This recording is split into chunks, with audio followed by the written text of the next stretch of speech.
tell me when, Joe. We're on. All right, thank you very much. Okay, we're gonna go ahead and call this meeting to order.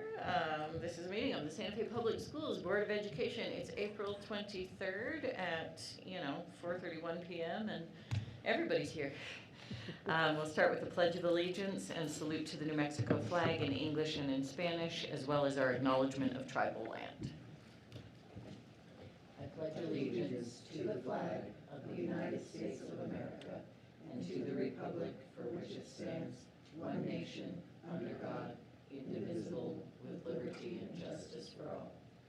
Juro fidelidad a la bandera de los Estados Unidos de América y a la república que representa una nación bajo Dios, indivisible, con libertad y justicia para todos.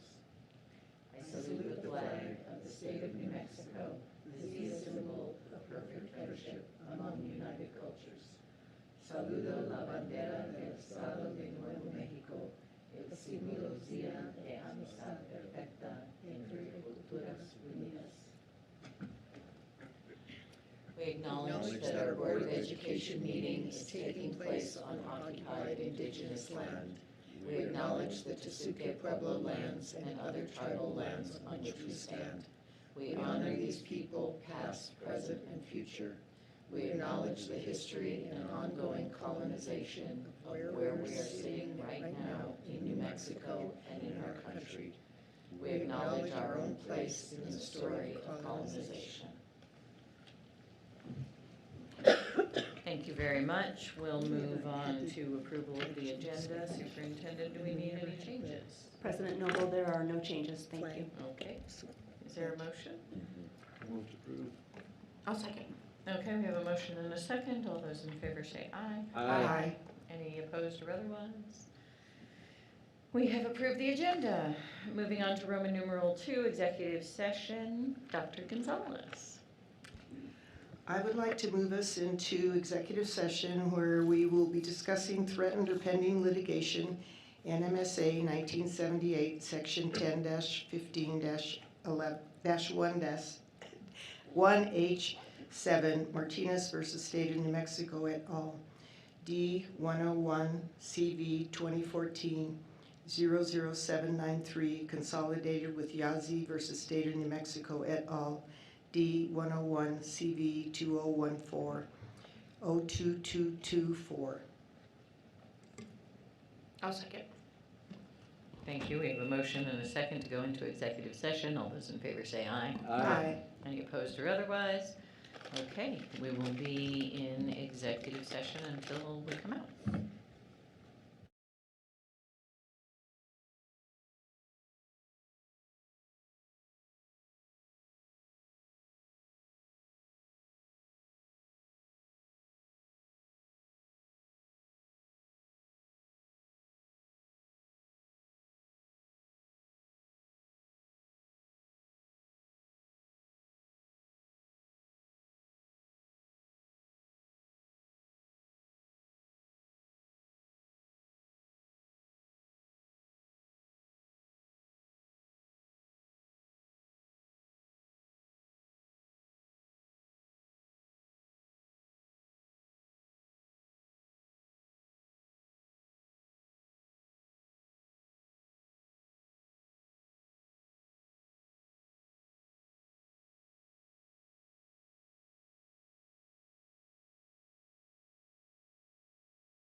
Okay, we're going to go ahead and come back from executive session. If we could ask our folks in the audience to settle, and we'll go on with the meeting.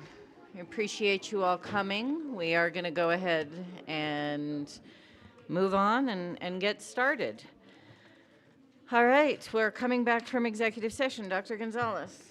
Yes, I would like to move us out of executive session where we discuss threatened or pending litigation, NMSA 1978, Section 10-15-1H7, Martinez versus State of New Mexico et al.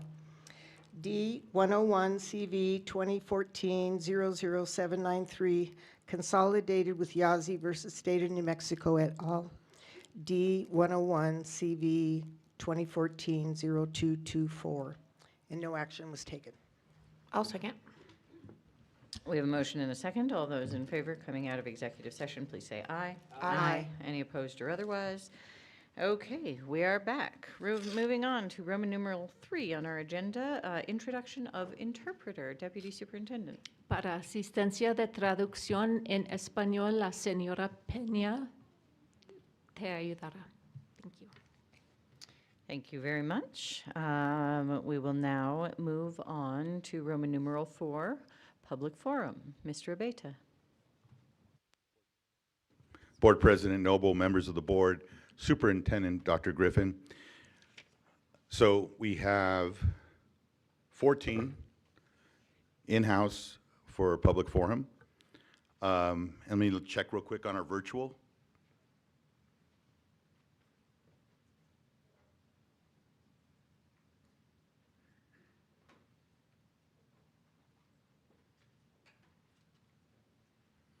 We have no in the virtual queue at this time.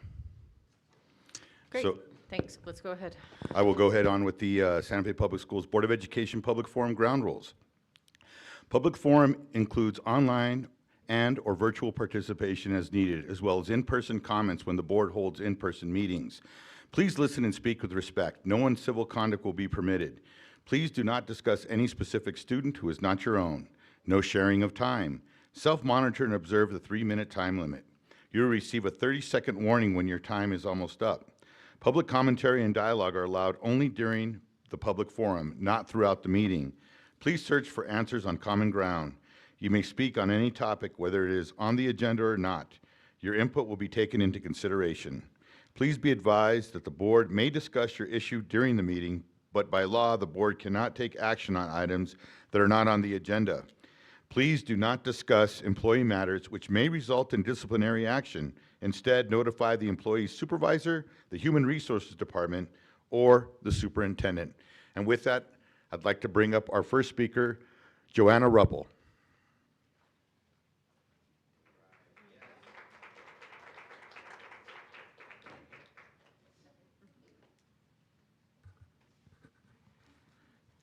Thank you for this opportunity. I'm on the board of directors of Communities in School of New Mexico, and I share with you a desire to help children in Santa Fe public schools succeed. You face hard choices in deciding how to allocate limited resources. I understand that there is a move to cut resources to Communities in School and their funding over the next 3 years. I urge you to speak directly with teachers, administrators, students, and families in schools where CIS operates. Many are here today, and I look forward to, with you, hearing from them.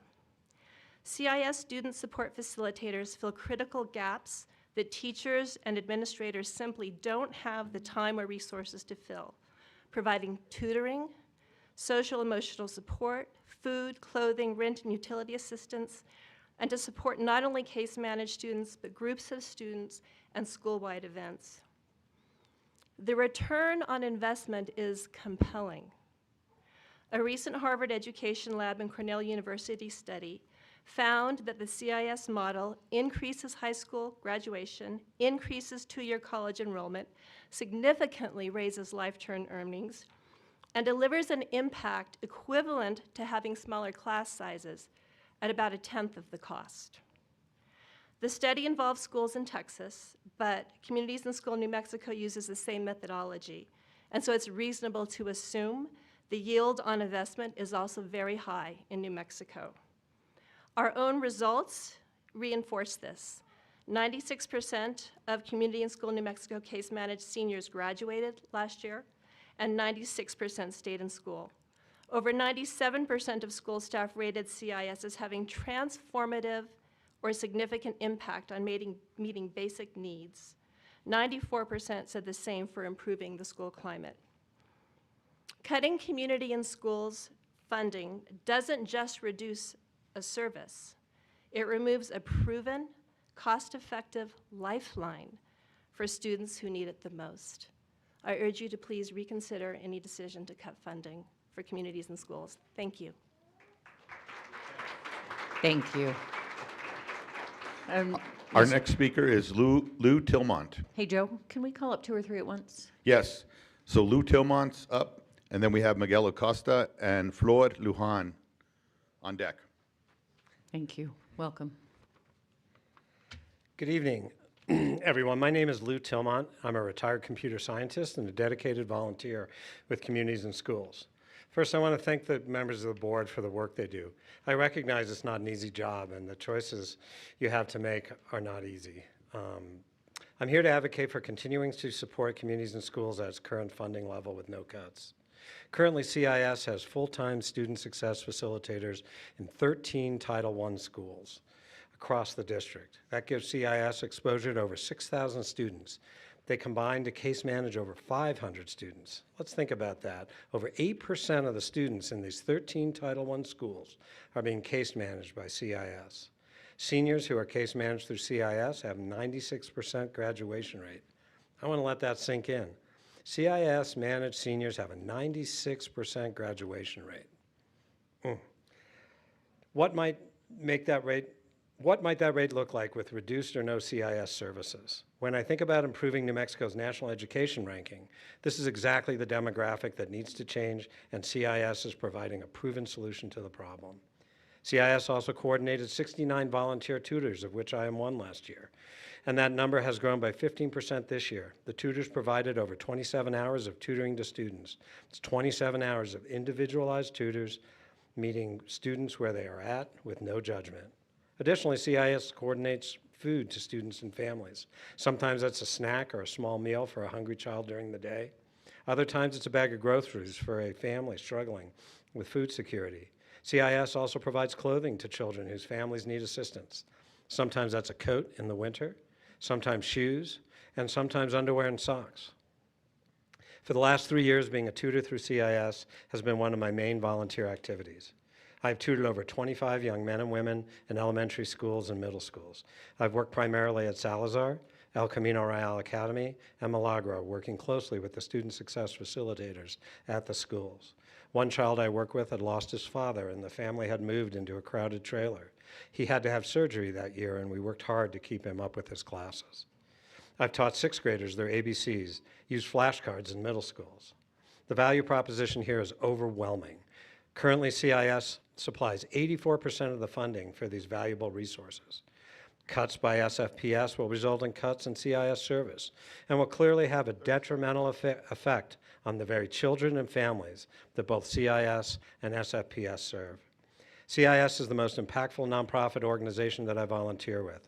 Cutting funding to this wonderful organization that's providing services to children who need the services the most makes no sense. Please keep CIS in the budget. Thank you for your time. Thank you. Miguel Acosta's up. Madam President, members of the board, and Madam Superintendent, Dr. Griffin, thank you for allowing us this opportunity to speak on behalf of a very important project in our community. Years ago, I stood here and spoke to the board that was here at that time and said, you should not be outsourcing essential duties of the district. They did anyway. The outcome is now that we're dependent on a great organization like CIS to provide those services. That the logic back then was that the district lacked the capacity to do. But now there's an argument that now you have the capacity, but we know that in the last 15 years, we've lost skills of engagement and lost skills of of community partnerships. The folks that are here right now are representing thousands of immigrant, low-income families that they serve. We can't get them to a board meeting, but they can get them to their offices. They can get them into their schools. They're providing services that our communities are dependent on. It's a violation from our perspective also of the Martinez-Yazzie decision, because it's disproportionately impacting low-income and Spanish-speaking communities. The racial impact here cannot be ignored. In fact, we want them to not just remain in the budget, but expand. If we're going to be developing a community schools partnership framework, which is going to take some years, right? Because it means building all those skills up again, they need to be an integral part, because they've become the experts at the integrated student support services, at the wraparound services. During the pandemic, between our organization and a couple of others, we put together probably about $3 million that we got out. The city couldn't do it, the county couldn't do it, but we did in partnership. Those are the kinds of things that you're giving up when you're taking them out of the budget here. Please don't surrender to the death spiral of we need to cut budgets because we have lower enrollments. It's time to be bold and figure out, okay, how can we create the schools in partnership that people are going to want to come back to? This is the time to call in the city, call in the county, because we can do this. Sí se puede. Thank you. So our next speaker is Flo Lujan, but if Arturo Lujan and Erica Reyes could please come up, stand by. Welcome. A los miembros de la mesa directiva y a nuestra comunidad, me dirijo a ustedes hoy para hablarles desde el corazón sobre el valor de Communities in Schools.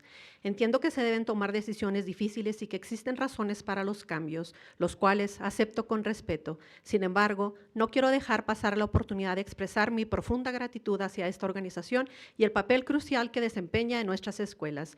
Recuerdo una reunión en la que nuestro director preguntó, ¿cómo podemos seguir siendo un apoyo sin perdernos en el proceso? Esta pregunta se quedó grabada en mí, mostró la integridad de CIS, cómo nos mantenemos responsables y firmes por nuestro trabajo y al mismo tiempo ser colaboradores.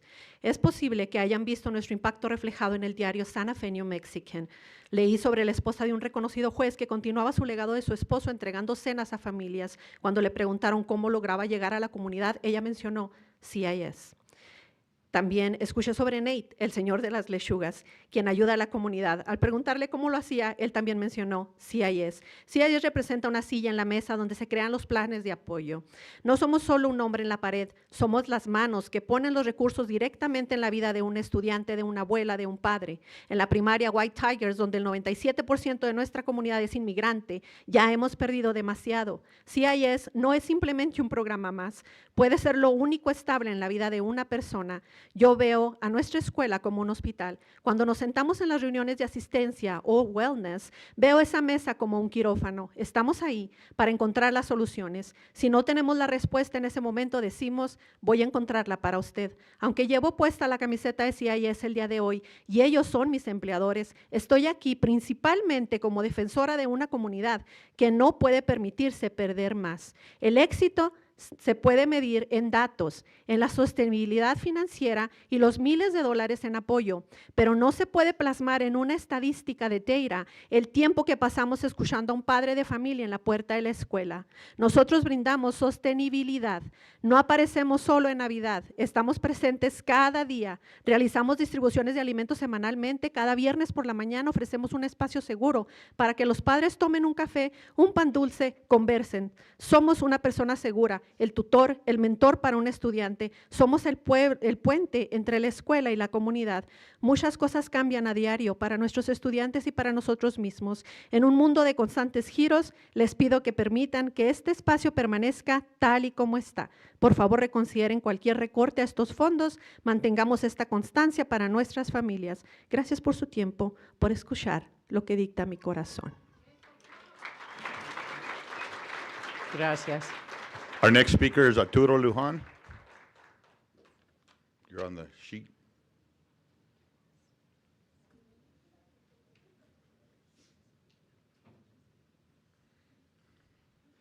Did you want to speak? Or? I was not planning, but I can say something. Okay, sure. So I thought it was just a sign-in sheet, but I can definitely, I definitely have something to say on behalf of CIS. It is very short. There is a student. This is not a particular student. It's just a student. It could be any student. This student doesn't have a parent at home. There are literally tens of students like that. And I have seen how these students participate in a circle that is another organization that partners with them, which is Gerard's House. And I know of these students how they look for a CIS success facilitator as that stable adult. If you know me, you know that I'm all academics, but I know that there is, if we think about Maslow's hierarchy of needs, you know that foundation is something that I cannot provide. Many of us cannot provide. But there are people within our communities that provide that. Sometimes it's the teacher. Sometimes the teacher is overwhelmed. I was one of those teachers, but I remember the CIS coordinator that I had when I was in the classroom, and that CIS coordinator would take care of those needs that I couldn't take care of. So I would urge you to reconsider if you're considering cutting it and the budget for an organization like this. Just take in mind that we are at a critical point in which we need our students to feel safe, to feel nurtured, to be nurtured, so that they are able to learn in the classroom. Thank you. Thank you. Okay, if we can call Escuela or Esineth, I can't, as far as the Ultrans, and Sheila Hyde, please come up on deck. And I apologize if I mispronounce your name. I apologize about that. Good afternoon or evening. My name is Erica Reyes, and I am a current student success facilitator for communities and schools at Capitol High School.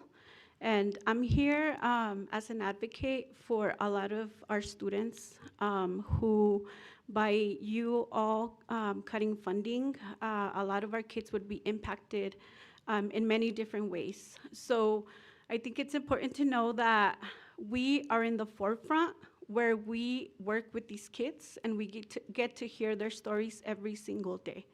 We get to hear how some of them are struggling at home with different needs for resources. We also hear how many of them are not getting their needs met. So it's important to know that if we're in the schools, students shouldn't be worried about if they have clothing to wear to school. They shouldn't be worried if they have food in their home. They shouldn't be worried if tomorrow their parents are gonna be evicted from their home.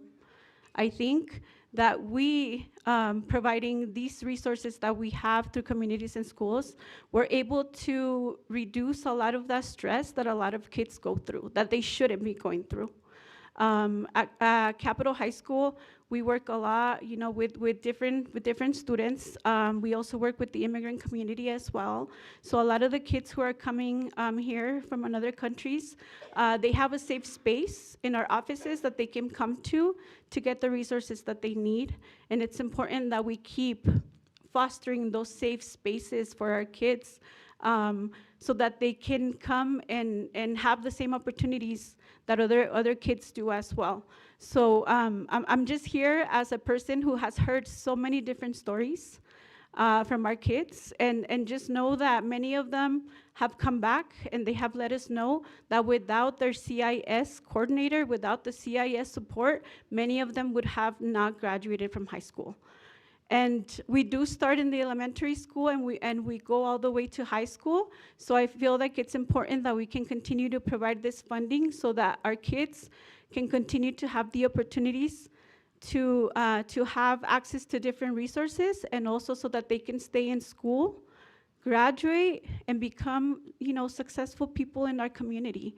I came from another country. There was programs like Communities in Schools that didn't exist during that time, but that had a huge impact in my life, and that I now am able to pay that forward to my community coming back to the same high school that I graduated from, because I believe in our students, and I believe that we need to continue to provide the supports that they need so that they can thrive and become successful human beings.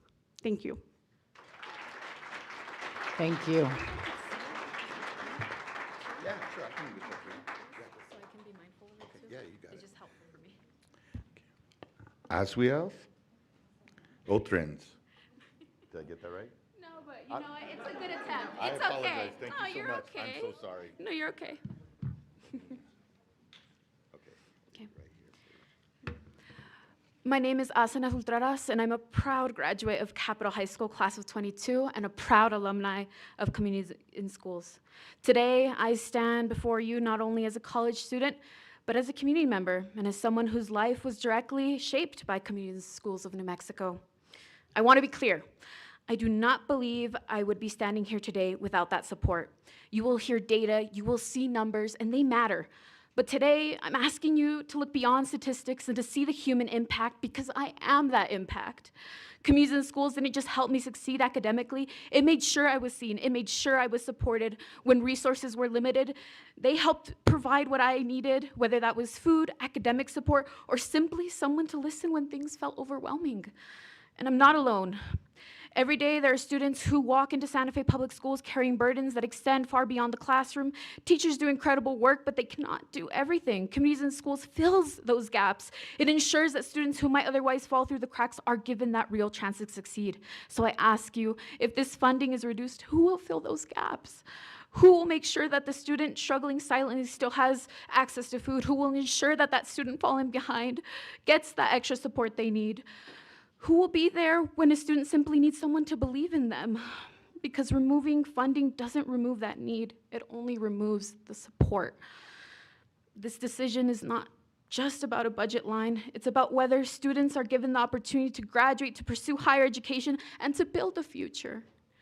I'm living proof of what happens when we invest in students, not just academically, but holistically. I urge you to reconsider this decision, because what's at stake is not just funding, it's futures, it's families, it's what students who deserve the same chance I was given, it's what they deserve. Thank you. Thank you. Okay, next up is Sheila Hyde, and then on deck, Susan Farner and Jesus, is it Jesus Martinez? Josue Martinez. Thank you, Josue. Come on down. Go ahead. Good evening. My name is Sheila Hyde. I'm a Santa Fe resident for many years, and I know many of you in the room. Good to see you. Worked with a lot of the staff here for years doing curriculum instruction, and I've worked at the state level, the national level. I've done plenty of budgeting, millions of dollars, and I've learned a lot of lessons through the years about what works and what doesn't work. I'm also a amateur baker. Once a teacher, always a teacher. The apron has flour on it. And I brought a little bread as a show and tell. I'm here showing up as an advocate for communities and schools, and I'm here putting my money where my mouth is, because about 12 of my neighbors decided a few months ago, when everything was going crazy in Minneapolis, that we wanted to do something directly for families and students here. The first place we called was Communities in Schools, because we knew about their family emergency fund, and we knew that that money, and we hope to raise May the 7th, I'll have some flyers here, a benefit for the Family Emergency Fund. We hope to raise $25,000 that night to make up for what they're having to spend this year because of the huge need. So as a baker, you all bake, you know a kitchen, you see the flour, you see the eggs, you see it all right there, but it takes somebody to put it together, doesn't it? It takes a person. It's a relationship with those great ingredients. This district has provided great ingredients, great teachers, great interventions, great programs, great curriculum, but you need people to make sure that that continues to happen. When Communities in Schools does what they do, it helps those principals, nurses, counselors, everyone else do their jobs. Without Communities in Schools doing what they do, we don't have a person there to put all those ingredients together to make beautiful things happen with our kids. The needs continue. They're greater and greater. All of us know that. So I would urge the board and the district to continue funding, not let it slip away, and know that without that funding, it makes a difference to the rest of the staff without having those Communities in Schools members there. And finally, as any baker knows, you can't skip the care and still get the rise. It's the baker's hands that make it worth the prize. Bon appetit. Thank you. Okay, Susan Feiner, Josue Martinez, and then after that, Jill Dixon. Hey, Jill. Good, good.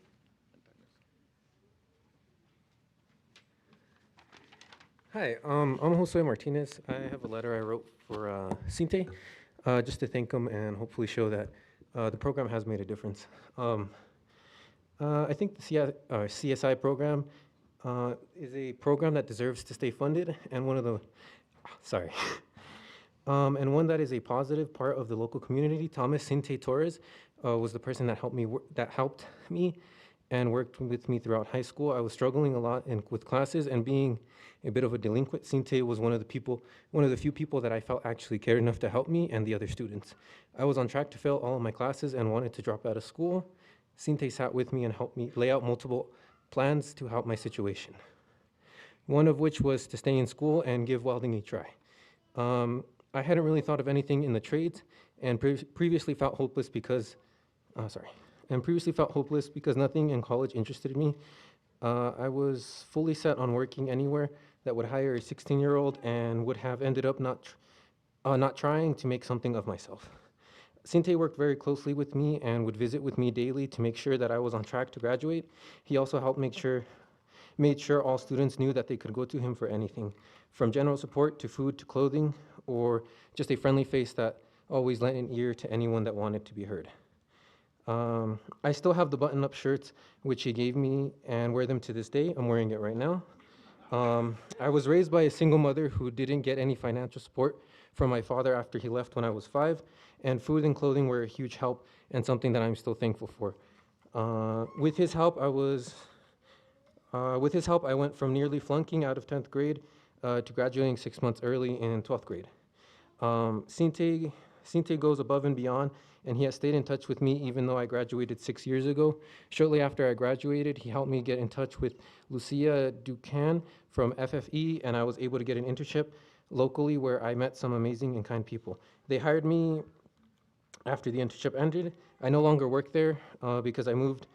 But I am 1 semester away from finishing the welding program at CNM. I would have never discovered welding had it not been for Cinte. I am one of the many people who have been positively impacted by CSI and would love to see the program stay around for years to come. Although Cinte was the one who worked with me directly, all of the staff at CSI were very kind and helpful to me. I am very grateful for Cinte and everybody at CSI, and I feel like they are an important and positive part of the community and deserves continued funding. That's all. Thank you. Susan Feiner is up, then Jill Dixon, and then Matthew Pacheco. Good evening. I am here as a volunteer tutor, and I've been doing that for a bunch of years. Can't remember quite how many. I'm at Chaparral right now. And I have seen firsthand the impact that CIS has on these students. I walk into the room where the coordinator is, and I'm immediately filled with this great sense of love. The kids who come in and see the coordinator, I'll give her a name, Rebecca, she's great. You know, you can see the connection that they have with her. It's a beautiful thing. And I've seen from my working with these kids, I'm working with elementary school kids in language, reading, and comprehension. And I can see the growth. I can see where they start being kind of like, you know, into themselves, and I can see them start to open up, and I can see them improve in their reading and just blossom. And when I learned that there was going to be a cut in the funding for CIS, I thought, how in the world can that happen when there's something that is proven to be so effective? It just didn't make sense to me. So I am pleading with you to not cut the funding, because firsthand I have seen how this works. And it isn't just with the academics, it's with all the other services that are provided. It's a beautiful thing, and please, don't cut the funding. Thank you. Okay, next up is Jill Dixon. Good evening, Madam President, Madam Superintendent, members of the board. Thank you for hearing us today. My name is Jill Dixon. I'm the Executive Director of the Food Depot. We're the food bank serving 9 counties in northern New Mexico and your public schools. I'm here to speak on behalf of preserving funding for CIS as well as a really critical resource, and they tell that particular side of the story better than we possibly can. But what you might not know is that there are 13 school-based pantries located inside Santa Fe Public Schools that are operated 100% by Communities and Schools site coordinators.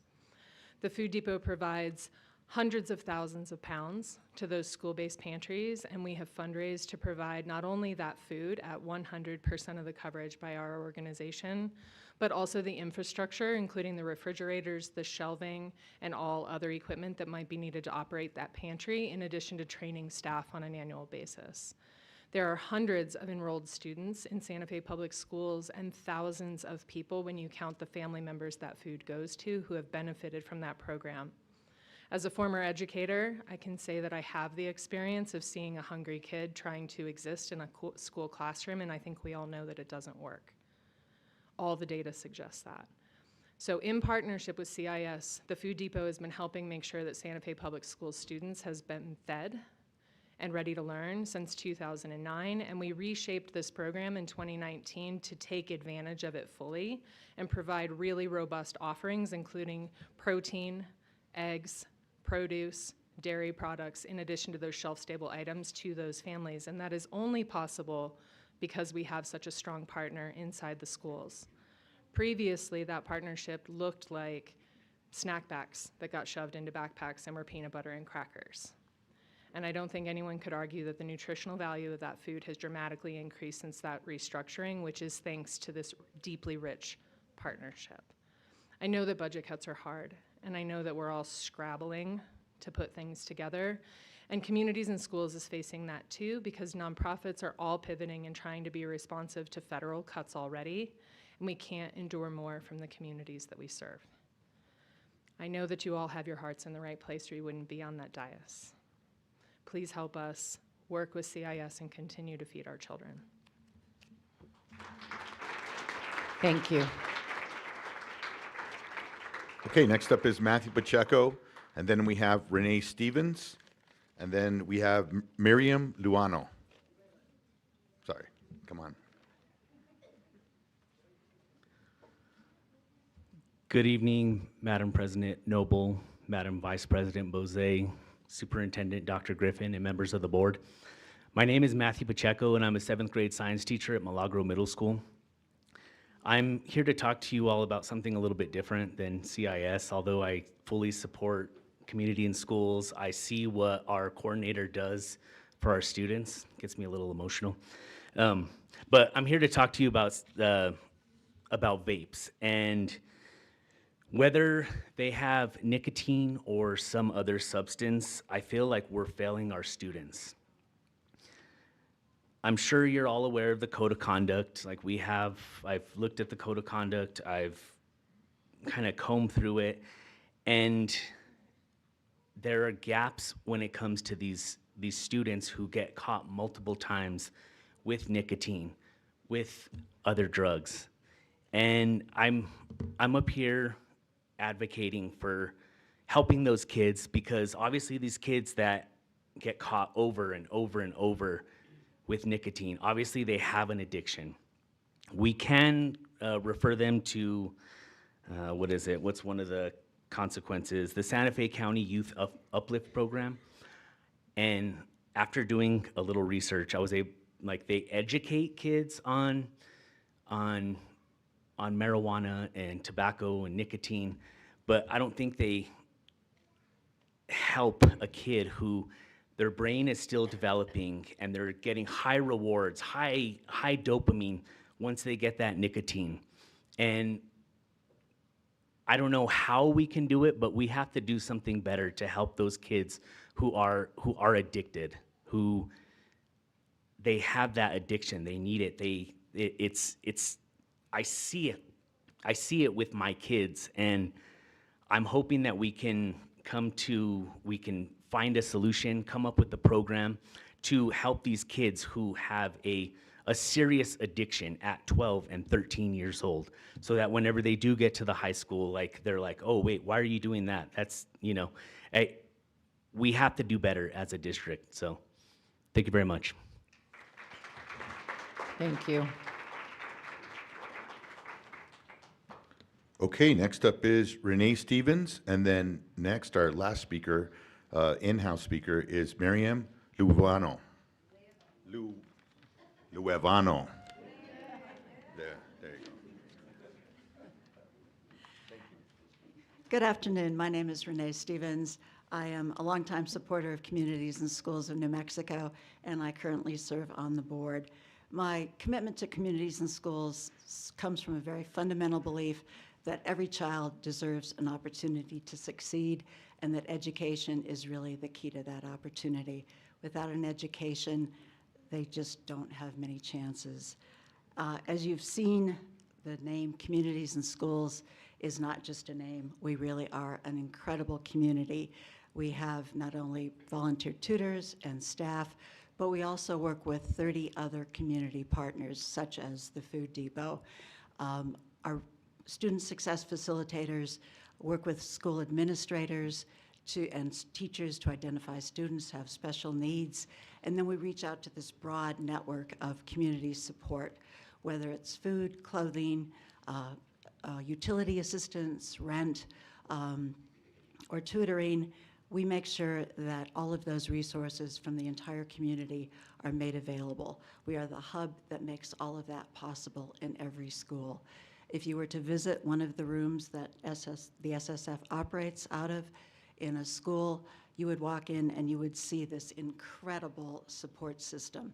You would see food, clothing, books, backpacks, school supplies, and also just a lot of safe spaces. That's one of the things that we do for all of the students. We recognize that so many of the kids in our schools face challenges that we can't begin to comprehend.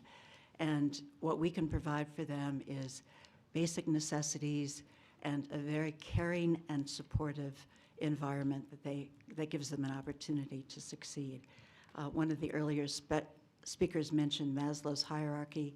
We all know that if kids are worried about whether or not they're going to have a place to live when they get home, they're not going to focus on education. They're probably not going to be in school at all. We really need to get all of those basic needs met, and then kids can learn, just can achieve and learn. I want to mention one of our programs in particular because I think it's crucial. You've seen several of our tutors here. We provide one-on-one tutoring to students in all of the schools we serve here in Santa Fe. Each student gets an hour of personal training in reading and math. In addition, they get the support of a caring adult who is going to encourage them, and they know that they can count on that adult to care. One of the tenets of communities and schools is sustainability. These kids have so many things that are unstable in their lives. We want to make sure that communities and schools is something that they can count on. We need your sustained funding in order to sustain our participation in the schools in the Santa Fe public area. So please, please continue to support our funding. Thank you. Thank you. And our last speaker in-house is Miriam Ruebano. Buenas tardes, miembros de la Junta Escolar y a todos los presentes. Estoy aquí, mi nombre es Miriam Loébano, soy parte de Erker Poder Familiar y también soy comunidad de las escuelas públicas. Mis hijos atienden a 2 de ellas. Estoy aquí para hablar en defensa de nuestros estudiantes y de los servicios que los sostienen dentro y fuera de los salones de clases. Entendemos que el distrito enfrenta recortes presupuestarios debido a la disminución en la matrícula y, por lo tanto, menos fondos del Estado. Sin embargo, nos preocupa profundamente cómo se están tomando estas decisiones, especialmente el posible recorte al programa Community in School, CIS. CIS no es un servicio adicional. Es un sistema esencial de apoyo que brinda alimentos, útiles escolares, tutoría, consejería, asistencia de emergencia y acompañamiento constante para estudiantes y también a sus familias, para muchas familias inmigrantes y de bajos recursos. CIS es un puente fundamental entre la escuela y el hogar. Reducir este programa tendría un impacto desigual, afectando principalmente a los estudiantes más vulnerables, inmigrantes, bilingües y de bajos ingresos. Esto profundiza inequidades existentes y va en contra del espíritu de la decisión Martínez-Yassi y de los compromisos de equidad del distrito. También reconocemos que ya existen desigualdades en la distribución de recursos entre escuelas del distrito, especialmente en comunidades históricamente marginadas. Por eso, no podemos avanzar con recortes que aumentan esas brechas. Hoy la comunidad está exigiendo claramente no recortar el financiamiento de CIS ni de servicios esenciales de apoyo estudiantil. Realizar una auditoría de equidad en la distribución de recursos del distrito. Incrementar la inversión en programas culturales, deportivos y artísticos que representen a nuestras comunidades. Garantizar participación real y vinculante de las familias en las decisiones presupuestarias. Cumplir plenamente con el mandato de Martínez-Yassi en las decisiones del presupuesto. Asegurar acceso equitativo a oportunidades como internados pagados para todos los estudiantes sin importar su estatus migratorio. Garantizar apoyo adecuado en español para educación especial y evaluaciones. Asegurar acceso completo y equitativo a las instalaciones escolares para todas las comunidades. Y también elevamos las participaciones compartidas por padres y líderes comunitarios en conversaciones recientes que hemos tenido, incluyendo la necesidad de mayor transparencia, equidad real en la distribución de recursos entre escuelas y prioridades a servicios que atienden directamente a estudiantes mayormente vulnerables. Les pedimos que prioricen la equidad sobre la escasez. El presupuesto refleja valores y hoy esos valores deben protegerse a quienes más lo necesitan. Gracias. Gracias. President Noble, members of the board, Superintendent Dr. Griffin, we do have one virtual speaker, George Osogin. I'm going to go. George, are you ready to speak? I was just joining the meeting. Sorry, I didn't realize this was the virtual call. I'm just here to. Okay, great. Thank you so much. We're going to discontinue this link, and then you can follow us on the YouTube channel. Thank you. Yes, sir. And that concludes public forum. Okay. Thank you all very much. Is there anybody else who really wants to speak to the board tonight? Okay. Appreciate you all. Thank you all for coming, and to those of you who shared your thoughts with us in public forum. We'll go ahead and move on to Roman numeral 5, our union update. Ms. Cartier.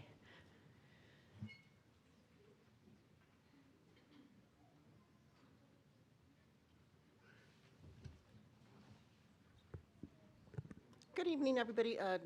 Superintendent Dr. Griffin, President Noble, Vice President Bose, members of the board. My name is Alana Cartier. I'm a school nurse, and I'm the current president of NEA Santa Fe. I'm going to provide the board update. So we recently had elections, which concluded this past Monday. So there will be a change in leadership. I will no longer be president. So Christy Krennick will be the new president of NEA Santa Fe. I will be the executive vice president, so you can't get rid of me that easy. Our new political action chair is Matt Pacheco, who is sitting over here.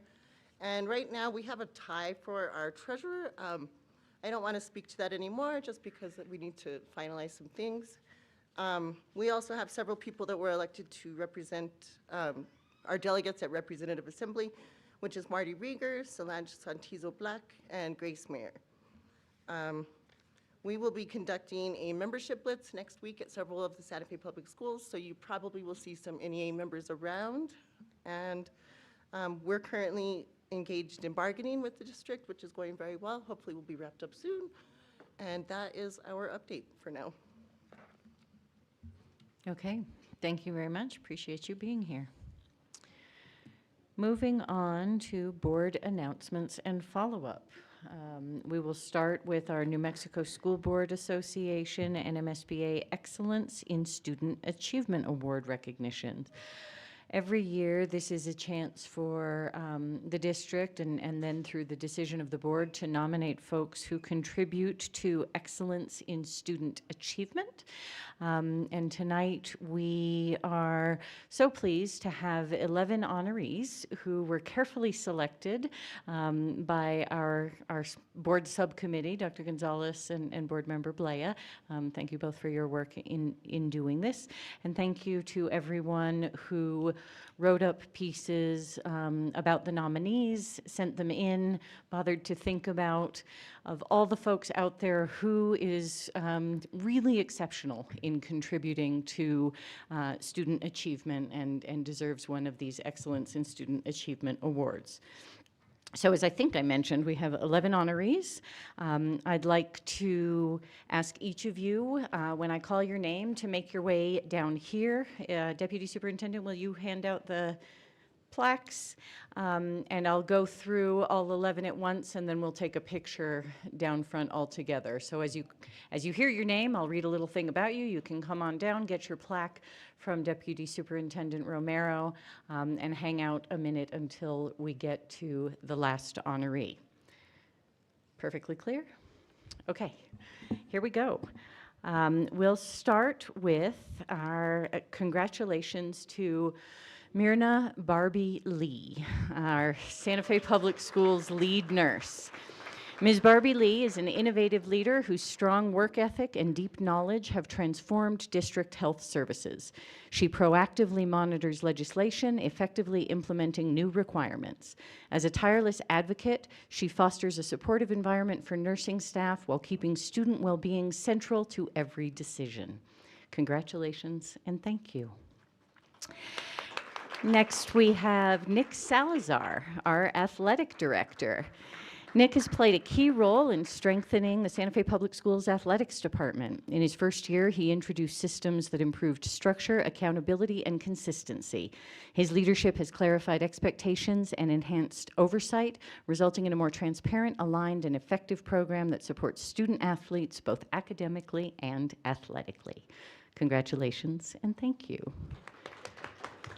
And next we have Ana Raquel Plaza, our Deputy Family and Community Engagement Officer. Ms. Plaza has served Santa Fe Public Schools for 17 years in the Office of Family and Community Engagement. She advances student achievement by strengthening families and promoting equity across the district. She leads Parent Academy, expanding free workshops that equip families to support student success, and works closely with communities to ensure programming is responsive and impactful. She also leads the district's Diversity and Equity Council, supporting students in the Yazzie Martinez ruling, advancing newcomer supports, and strengthening our interpretation and translation services. Raquel remains deeply committed to ensuring all students and families feel supported and positioned for success. Thank you and congratulations. And next we have Holly Call, who is an elementary EL coach in our language and culture department. Ms. Call, who may not be here, is a dedicated leader supporting English learners and dual language programs across the district. A national board certified teacher, she brings a versatile skill set, delivering high quality professional development and modeling effective instruction across diverse settings. She's widely respected for her collaborative approach, responsiveness to educator needs, and commitment to continuous improvement. We also say thank you and congratulations to Ms. Call. Next, we have Jessica Garcia, principal of Amy Beal Community School. Principal Garcia is driving meaningful gains in student achievement through focused, data-driven leadership. She's built strong professional learning communities that closely monitor progress and respond with targeted instruction, ensuring every student's needs are met. Jessica's leadership has fostered a culture of continuous improvement, resulting in rising proficiency levels and measurable academic progress across the school. Congratulations and thank you. Next, we have Brian Smith, our computer science teacher at Santa Fe High. Following the board's 2018 resolution to adopt computer science standards, Mr. Smith has set a high bar for instruction and quickly became a champion for integrating computer science across all K-12 grade levels. Through his leadership, he's expanded access to meaningful computer science learning, helped embed critical thinking and problem-solving skills throughout the district. His efforts have already impacted a generation of students, equipping them with foundational skills essential for success in an increasingly technology-driven world. Congratulations and thank you. Next, we have Christopher Eady, an AP Human Geography teacher and psychology teacher, also from Santa Fe High School. Mr. Eady has been a teacher at Santa Fe High since 1997 for almost 30 years. He is simply an exceptional teacher, also a longtime coach of a soccer team, including a state champion winning soccer team. He's been named Teachers Who Inspire and is regularly cited by students as being someone who blows their minds and simply makes them want to go to school. He has impacted thousands of students throughout his time at Santa Fe High and his long career, inspiring students for many years to come to new careers and mind-blowing thinking from his classes. Congratulations and thank you. Next, we have Loretta Fernandez, who is with the Adelante program. I don't know if Ms. Fernandez is not here. Co-founder of the Adelante program, she spent more than 25 years ensuring students experiencing homelessness have equal access to a free and appropriate public education. Through her leadership, the program removes barriers to enrollment, attendance, and academic success in alignment with the McKinney-Vento Act. A steadfast advocate for marginalized youth and families, Loretta leads with compassion, empathy, and an unwavering commitment to equity. Her dedication and tireless work have empowered countless students to reach their full potential, exemplifying true excellence in student achievement. Congratulations to Ms. Fernandez, and thank you. Next, we have Michael Hagley, Assistant Superintendent. Mr. Hagley has been a trusted leader within teaching and learning, helping shape and guide key instructional initiatives across the district. He leads with purpose and composure, bringing a calm, steady presence to every situation. Known for his integrity, Michael ensures voices are heard and valued. He consistently models respect, humility, and authenticity in his leadership. Congratulations and thank you. Next, we have Joshua Granada, Legal Counsel. Josh Granada's legal expertise and sound judgment play a critical role in guiding Santa Fe Public Schools. For years, he's helped the district thoughtfully navigate complex situations while ensuring strong protections are in place. Known for his steady and ethical approach, Josh brings valuable perspective to decision-making at both the district and leadership levels. Though much of his work happens behind the scenes, his guidance is essential, serving as the foundation for sound, well-informed decisions that support the district's success. Congratulations and thank you. Next, we have Kelly Phillips, an instructional coach at Capitol High School. Ms. Phillips is a valued leader at Capitol High School and across the Santa Fe Public Schools, known for her strong commitment to student learning and staff development. When faced with a science vacancy, she stepped into a full teaching schedule, demonstrating her belief in the impact of high-quality instruction on student outcomes. As an instructional coach, she tailors her support to meet teachers' needs, offering expertise in classroom management, lesson design, scaffolding for English learners, and strategies to boost student engagement. She also plays a key role in the district's high school professional learning community, helping to plan and facilitate meaningful professional development.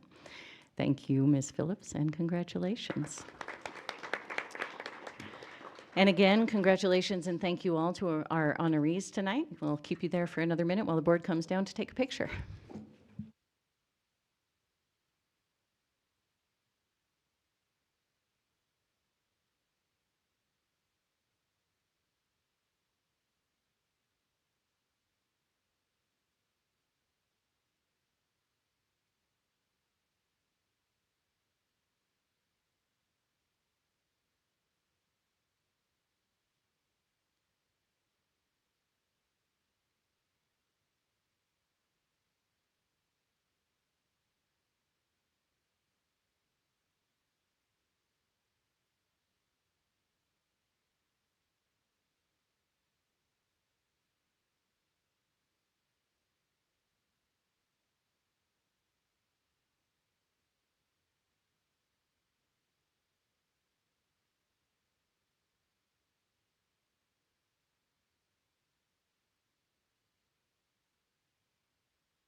And thanks again to all our honorees with the Excellent in Student Achievement Awards for being here and sharing this moment with us and allowing us the privilege to thank you in person. Our people are absolutely everything in this system, and we couldn't do it without all of these great humans who steward our students. So huge appreciation.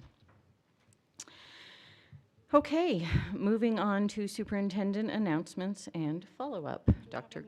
Oh, sorry, do we have any other board announcements? Yeah, I'm guessing you do. Thank you, Board President Noble. I just would like to give a shout out to the SFPS students that competed in the statewide National History Day competition last week in Albuquerque. Several of the teams, including my daughter's team, are placed very high and will be going to nationals in Washington, D.C.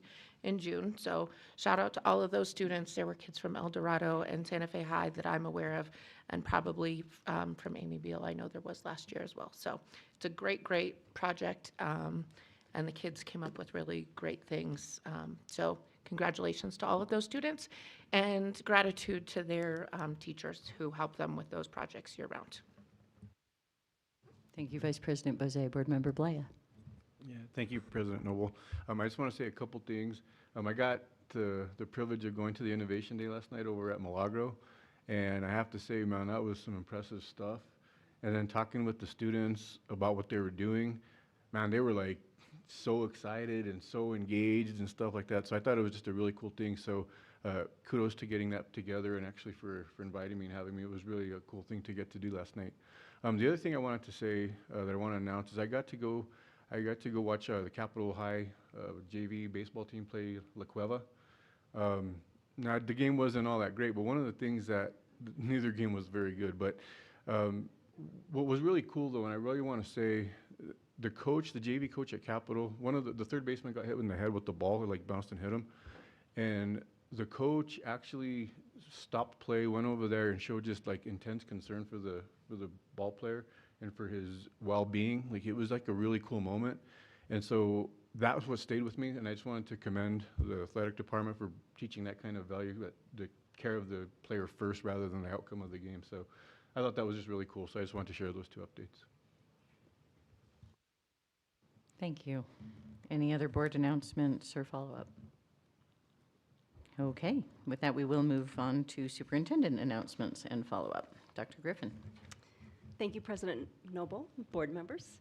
We have a few leadership changes that we'd like to share.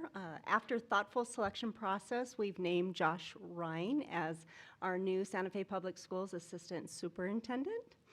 And he comes to us with 20 years of experience and most recently serving as the Eco High School principal. His support of schools will focus on academic achievement, equity, and strong instructional practices. For principal interviews, we'd like to thank our interview committee members for their time and dedication. Several candidates applied for one or more principal positions and were interviewed by teams that included representatives from each school, along with current principals. Following the interviews, each member independently scored candidates, and those results were compiled to support our final selections. And so we would like to share a big congratulations to Erica Martinez Maestas, has been named the principal of the newly combined Chaparral and E.J. Martinez Elementary School. Danielle Agard Seiss will transition from the Pinon Elementary principal to serve as the district's pre-K coordinator, continuing her work in early childhood education. Angelique Armijo Ortiz has been named the principal of Pinon, bringing over nearly 20 years of experience as an instructional leader. Violet Ray Torres has been selected as principal of Nava. She was recognized for her collaborative leadership and commitment to supportive learning environments. Danielle Denny Frank joins Santa Fe Public Schools as principal of Ramirez Thomas, again bringing over 20 years of experience in literacy, bilingual education, and student-centered systems. Mark Ducharme has been named principal of Tezuki Elementary with more than 25 years of experience across teaching and school leadership roles. Marquita Montano has served as will serve as principal of El Camino Real, continuing her 23-year commitment to the school community and bilingual education. We are very confident that these new team of leaders brings their experience, commitment, and vision needed to support our schools and our students. Thank you. Thank you very much. Okay, we'll move on to our presentations, and just to say to the board, I'd ask the superintendent for some of these, hoping they can be quite brief, just the things that we've asked for updates on to have really sort of clear updates, because many of them are of interest to our community as well.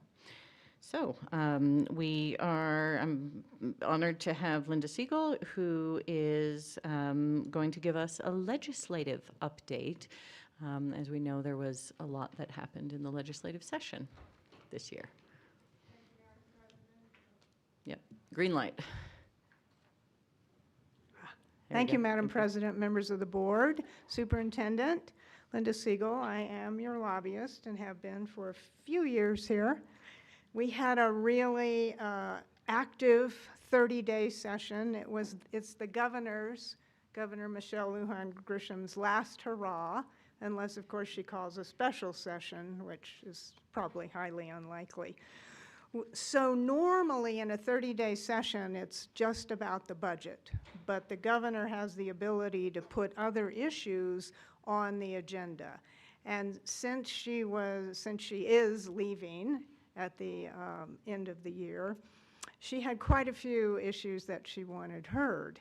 And one of the most important ones doesn't really have to do with public schools, but I'll just mention it. That was the reform to malpractice, the malpractice reform, and that consumed a lot of energy of the legislative session, and that was a successful piece of legislation which impacts us all because it increases the access, hopefully in the next few months and years, increase our access to healthcare providers. But particularly for schools, during Michelle Lujan Grisham's term, when she started out as the governor, the state budget in 2019 was $6 billion. And this year, for the next fiscal year beginning July 1, the FY27, the total state budget will be $11.1 billion, a huge increase in a period of 8 years. And along with that, there has been a significant increase in the dollar amount appropriation for the public schools. In 2019, the public school appropriation was $3.3 billion, and in this year's budget, $4.7 billion. So that is a significant increase, obviously, over the last few years. So the highlights of the House Bill 2 appropriations, obviously that new $4.7 billion for total education, there was money for literacy initiatives and math initiatives, which I know you all have supported, and for teacher education support for those people coming in wanting to be teachers, support for helping fund them. And of course, also included in House Bill 2, the big budget, is $73 million to allow schools to pay at least 80% of the health care of all employees, not just those making lower salaries. So a lot of very positive things in the budget impacting all of the schools in our state. Then we had some significant legislation, and this legislation, because it's statutory changes, the governor had to authorize them. So she authorized a number of statutory bills related to education. And one of those was the Teacher Residency Act, which creates those stipends and money for post-residency for teachers coming in. That passed both chambers unanimously. Then we had a little tweaking amendment to the school nurse bill, which we did in the last session. You know, Santa Fe public schools have put school nurses on the same salary schedules as teachers. But many schools in our states, or some schools in our states, had not. So last year we did a bill to do that, and it needed a few tweaks from the PED. So we did that in House Bill 34. Then the legislation that enabled that $73 million and that mandate for 80% of the insurance be paid for all faculty, that was in House Bill 47. That bill passed both chambers with no opposition. Now, House Bill 120, I put on here, it didn't pass this time. It's been introduced in the past, and that is the use of restraints in public schools. So this was a bill, an attempt to define the usages and determine what's allowable. That is a bill that will be back in the 60-day session in 2027, because I think this must be at least the third or fourth time that some kind of restraints bill has been introduced. Then House Bill 156 was a repeal of what is in our state law that says we follow the CDC rules as far as vaccinations. And what this bill does, which had a little controversy in the House, it allows the Department of Health to determine our requirements for who would get vaccinations. And of course, that passed and was signed by the governor. Then another bill that did not pass, House Bill 185, but I think it's important to keep that on the radar because it's another one that will probably be back, and that was creating a process for removing certain school board members who may be not doing their job correctly. It didn't pass, but that's another one that will be back. Then we had House Bill 253, which had to do with the virtual schools and requirements related to all these programs, because there have been some problems, as you all know, related to school districts suddenly getting 10,000 new students that were virtual students and didn't live in the district. And that bill, which passed with good support in the House and mostly in the Senate and signed by the governor. Then House Bill 256, a bill to require defibrillators, automatic external defibrillators, at school athletics events, and that passed. And do know that there's $400,000 in House Bill 2 to help school districts buy that equipment. Memorials, there were several memorials that passed, and what happens with memorials, those are used to require, like LESC or different entities, to do studies on different topics. They have no real force of law. If the department assigned the memorial doesn't want to do it, there's nothing really except a little pressure from the legislature to make them do that. But there were several important memorials, I think, for you all. One that would study the use of screen time impacts on student learning. That's a very hot topic, as you know, and that passed and is assigned to, actually that's assigned to PED. Then the study on House Memorial 30 on public education governance. Some of you will remember that we used to have a state board of education, and we got rid of that in Governor Richardson's time, I think, and put it under as a cabinet department, put public education as a cabinet department.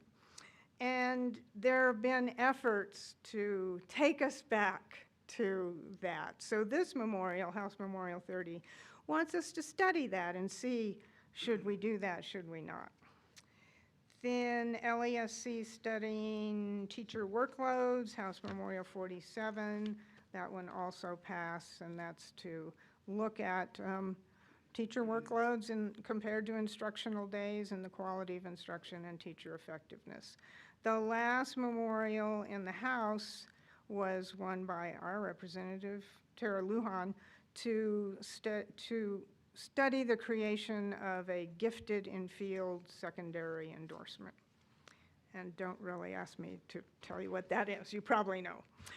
All right, so then Senate Bill 19 was one of these emergency bills because of all the, well, let's just say that PED was going to be in a real crisis and that the SEG was going to decline by about $82 a unit because suddenly of these tens of thousands of virtual students that were in a certain different school district. And so there was a lot of maneuvering around that and some more money to make sure that the Secretary of Public Education has the ability, or had the ability in February, to make sure that the SEG really remained at its current rate or whatever expansion we did. Senate Bill 23, the use of cell phones in schools. That one did not pass the House, but that is another one that will definitely be back in the 60-day session. Senate Bill 29, looking at the required course, changing math-related coursework for all teachers, and different licensure levels, and for the mathematics endorsement. And that all of those have been signed by the governor. The Senator Stewart, Senate Bill 37, this was something that she's talked about and I think introduced before. I can't remember. Yeah. The High Quality Literacy Instruction Act. So really looking at teacher preparation and school standards for increasing literacy. And we got money in the budget to help fund that. Sometimes the statute changes and then there's no money, but there is money for that. Senate Bill 64 was creating that Office of Special Education within the Public Education Department, and that did pass and signed by the governor. Then this is an interesting one, Senate Joint Resolution 1.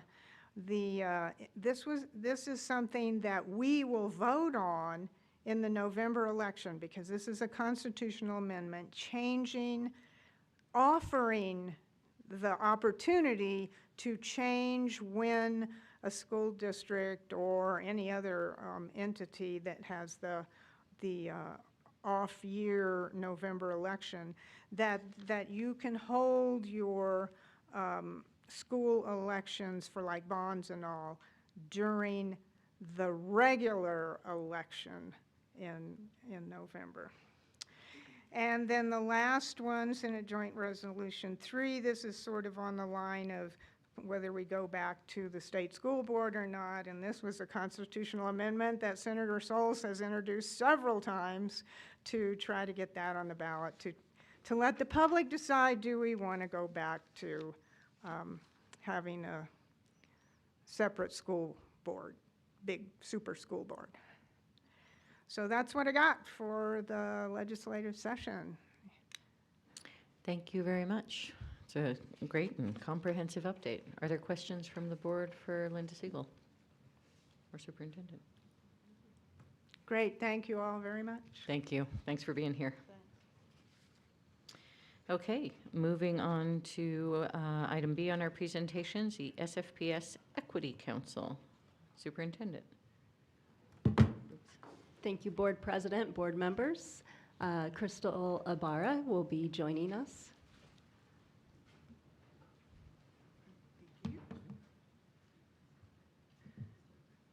Good evening, Board President Noble, members of the board, Superintendent Griffin. Thank you for having us this evening to present on the Equity Council. The majority of this presentation will be done by the Deputy Chief Raquel Plaza, as she's currently leading the Equity Council along with one of our students who is participating in the council. But I just wanted to provide a really brief reminder that the Equity Council within SFPS actually started in October of 2017, long before the Public Education Department required or mandated this for us. And through this council, we engaged a number of community members, parents, and staff members to make some thoughtful recommendations to the Board of Education, which led to the adoption of a couple different resolutions.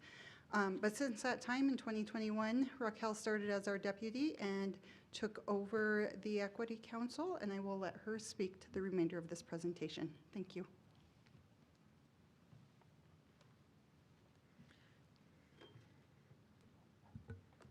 Buenas tardes, Presidenta Noble, Vicepresidenta Bosé, miembros de la Junta Directiva y Superintendenta Dr. Griffin.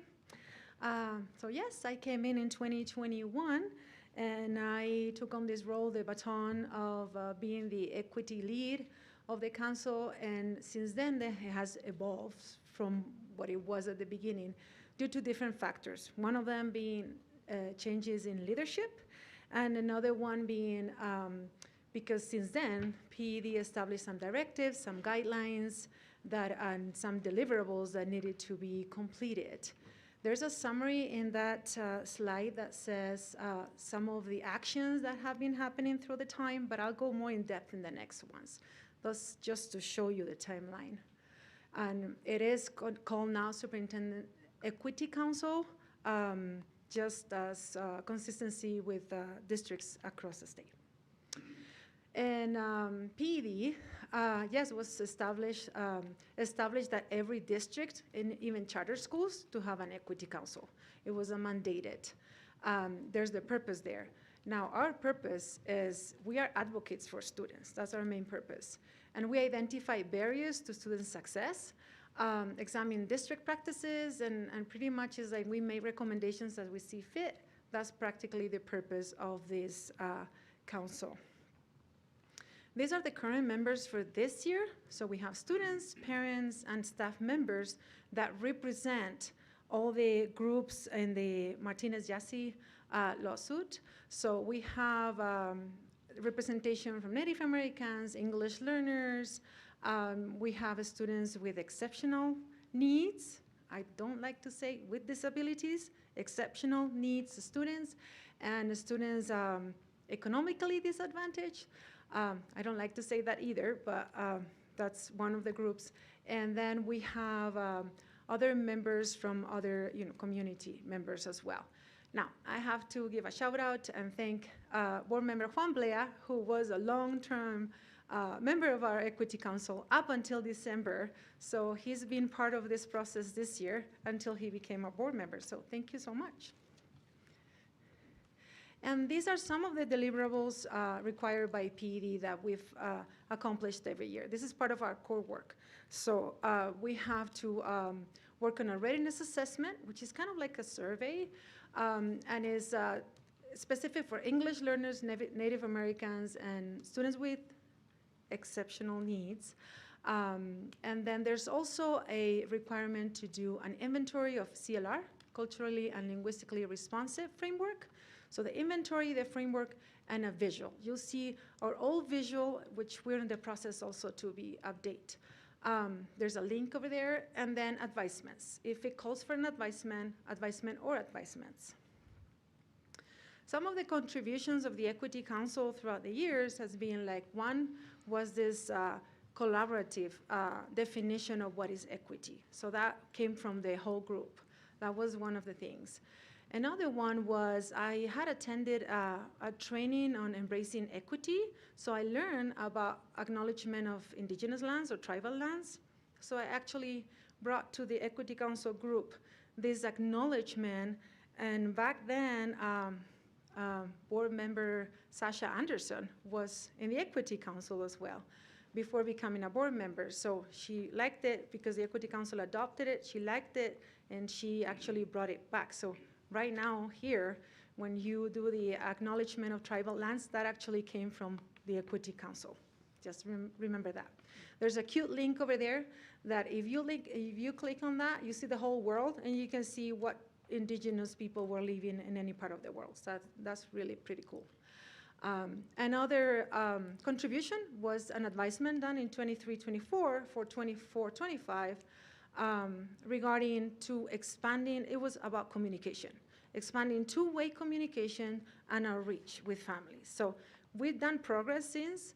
Our community communications department has increased in staff, and also we switched since then to a new website that now is in English and Spanish, and now we have podcasts and videos and social media and many ways of communication. So we have expanded there and make some progress there. And these are also some of the highlights of some of the work done. So like I mentioned, there has been an advisement by the adult or by the group on communication, but also through the student councils. So last year, the work through the student councils and the three student board members that were here actually presented an advisement to your board on 3 topics: the quality of school meals, feeling supported at school, and cleanliness and maintenance of school. So that was done by students. I mean, yes, they had adults to guide them, but the work was done mostly by students. And just a little note, PD has focused on student voice the last 2 years. So in some other districts, some of the student councils are called equity councils, but we keep our student councils STACOs, that's what the kids know. They still do the work, but they're called student councils. We have not changed that name. There's also our CLR framework, and then another piece, big piece of last fall is some of us as members, we went to those community events that they were across the state to provide feedback for Martinez Jassy. So some of us attended in person on August 7th at the lodge, what we used to call the lodge, it changed the name. And then we just sat at the tables, provided some feedback. So that was part of our community providing feedback for the drafted plan back then. And this is also part of the work that we've done, monthly presentations. And the reason being of having these presentations is because in order to update our readiness assessment, we need to know from the expert leads in the departments what's going on in the departments and then what initiatives are taking place, especially with the lens of equity in mind, right? I want to highlight one of our members, for example, the great work of Native American Student Services, because they've done tribal consultations. There's a lot of work that you can see in that presentation. Same thing with language and culture, same thing with the other departments, but I could stay here for a long time, bless you, just to talk about those presentations. But that was work through the members so that we could know what's going on and where are the gaps, because we are the advocates for the children. Another thing is I would bring the updates from PED, from my meetings, and other updates from the district. And this is some work in progress that we're still working until the end of May. We're working on updating the readiness assessments. There's some analytics there through that link. We're also updating a little bit more the framework of the CLR, and we're working on a potential advisement on professional development. So that's in the works right now. But again, the last 2 years, PD has really emphasized the focus on student voice for the student council. So that's why, and this is our icon that might change and might get updated, but that was the original done by the first group. This is why we have been going to meet with every single student council in middle school and high school, to the schools, and talk to the students. And those are the 4 questions that we ask them. I just put the English ones, but we have the English and Spanish. We've met with them and we told them, give us your feedback on these 4 topics, from PD to what would you do if you had, a magic wand and you could have a big budget, to all that stuff. And I want to highlight 2 particular student councils that are doing an amazing job. Everybody is, but these 2 in particular are amazing.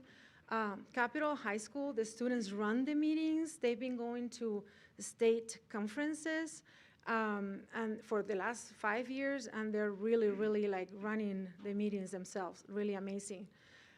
Another one is El Dorado. The middle schoolers have come with this free seating Friday, in which they've decided that it was not equitable for grade levels to sit separate, and they wanted to mix. So they've done surveys, they've done a program, they've presented it to the administration, to the parents, to the students, and then they finally have gotten 1 day a week where they have a few tables in the cafeteria. Whoever chooses to wanna be mixed between grade levels and communicate and collaborate, they can do it. So it's all student-led. So I think it's more to the project, but in a nutshell, that's what it is. So I wanted to really bring that to the forefront. And student voice is important. I have one of our student members from the student council, from the equity council, sorry. And then Azul could not be here with us, but I want to acknowledge Azul because she is in Capitol High School. She created out of her own initiative this survey. When we were doing the advisement on communication, she wanted to survey Capitol High School students. And then she came up with some highlights where it was like, the students prefer Instagram and the parents prefer Facebook. Okay. the students prefer text to emails. All that came through the survey. So she came with us for some feedback from her students. So that's why we have them as members in our Equity Council. And now I wanted to introduce you Ciara Esquivel Mercado. She's in Santa Fe High School, and she is going to talk next. Hello, good evening, everyone. Thank you, Superintendent Dr. Griffin, for having me today, board members. My name is Yara Esquivel, and I am currently a senior at Santa Fe High School. First and foremost, I wanted to say I am grateful for today because it's been the best birthday gift ever to be here today. Another dream come true of mine. Today, I want to talk about the Equity Council and how it has been helpful in my school community. Our goal is to help students become creative problem solvers and critical thinkers who not only succeed academically, but also develop a genuine love of learning. We strive to be students who are responsible, respectful, and culturally aware, while building important skills like communication, collaboration, and confidence. The Equity Council also supports programs like the Enlace Club, which is designed to empower Hispanic students. With 10 dedicated student members who meet every Friday during lunch, Enlace focuses on building leadership through collaboration, support, and community involvement. Its mission is to guide students as they prepare for college and future careers, while uplifting their voices and identities. Together, the Equity Council and the Enlace Club have helped create a school community where students show determination, endurance, empathy, and purpose. They remind us that being successful isn't just about grades. It's about who we become and how we support others along the way. Last but not least, I wanted to thank all of my teachers, all of my administration, my family, everyone for supporting me throughout this whole year. It's been a little difficult for me, but I want to take a moment to mention them and thank all of you guys for being there for me. Thank you and have a good night.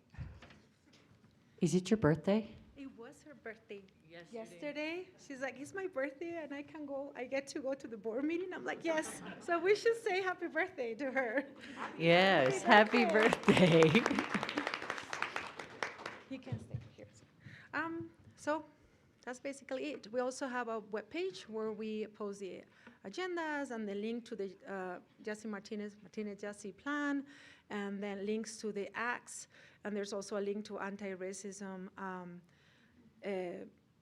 link button that you can, like people can access. So everything is in there, and that's our presentation. Do you guys have any questions for us? Thank you very much, and truly appreciate you being here to celebrate your birthday with us. Board Member Blea. So, thank you very much for that presentation. I want to say, first of all, that the work, especially around the communication piece, has been really, really integral. And I think it's a model for how communication programs can be really stout, especially since it's student-driven. So I really want to commend you guys for that work and getting all that stuff done. The question I do have is, I noticed that there's an anti-Semitism presentation. Will that be available? So he did not have slides. The rabbi presented orally. We have a summary of the notes.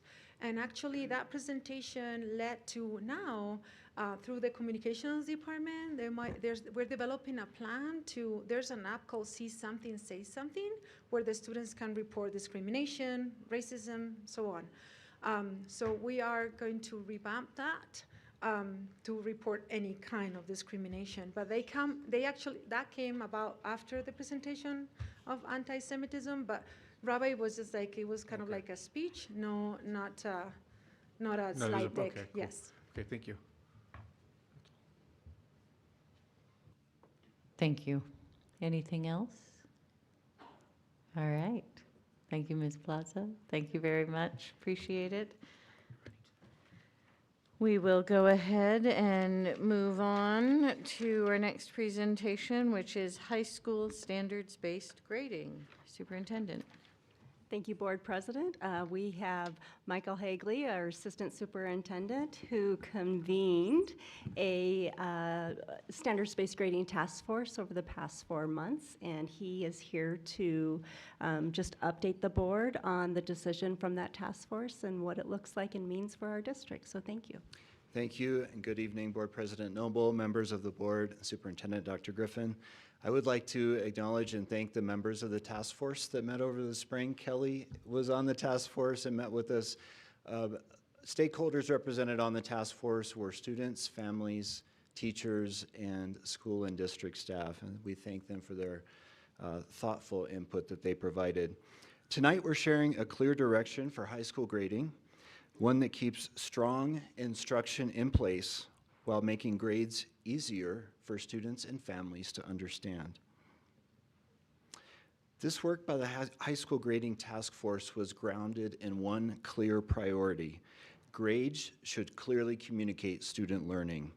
And more specifically, grades must clearly communicate what students know and are able to do. That became our North Star for this work. Through surveys, conversations, and task force discussions, we heard consistent feedback from students, families, and teachers. We heard broad support for the intent of standards-based grading. Where we heard challenges was in how the system was experienced in practice. It was not always clear how final grades were calculated or what they meant for student learning. Progress toward standards was difficult to see in PowerSchool. Communication about expectations and progress was inconsistent across classrooms. A student might look at their grade, but not be able to answer, what am I doing well, and where do I need to improve? So the focus of our work became clear: improving clarity, transparency, and consistency while maintaining strong instruction. To be clear, this does not change what we teach or how we teach it. Standards-based instruction remains the focus of our approach. Teachers continue to teach to clearly defined priority standards. Proficiency scales remain in place. These tell how well a student understands a standard, from beginning to meeting expectations. Feedback continues to focus on next steps. Students are told what to do to improve, not just given a score. And finally, grades remain separate from behavior. Grades reflect learning, not compliance or behavior. This work builds on those strengths while improving how clearly grades are communicated. This includes shifting how grades are calculated to improve clarity, while continuing to ground instruction in standards-based practices. Here is what the shift looks like in practice. We are moving to a traditional grading model using familiar points and percentages, while continuing to ground instruction and feedback in standards-based practices. Students already see both an overall course grade and a standards view of their learning in PowerSchool. The change is that the overall course grade will now be calculated using familiar points and percentages, making it easier for students and families to understand. At the same time, we're improving how learning is displayed in PowerSchool. One of the key challenges we heard was that the standards view did not clearly show what scores meant for progress toward the standards. Over the summer, that standards view will be improved, so students and families can more easily understand progress toward those standards. The overall grade shows where a student is, and the standards view shows why and what to do next. We are also strengthening the system by clearly communicating upcoming assessment opportunities so students know where they still have opportunities to improve their grade, and establishing expectations for retakes and reassessments. This creates more consistency across classrooms and clearer expectations for students. This ultimately comes down to the student experience. With these improvements, students will better understand their grade and more clearly see their progress toward the standards. This supports stronger student ownership because students can see where they are and what to do next. This direction reflects what we heard from our teachers, students, and families. It maintains strong instruction while improving how clearly learning is communicated. It creates a more consistent and transparent grading experience across our high schools. Thank you. Happy to take any questions. Board Member Blea. Thank you, President Noble.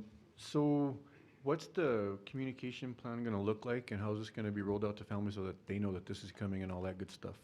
Thank you, Board Member Blea.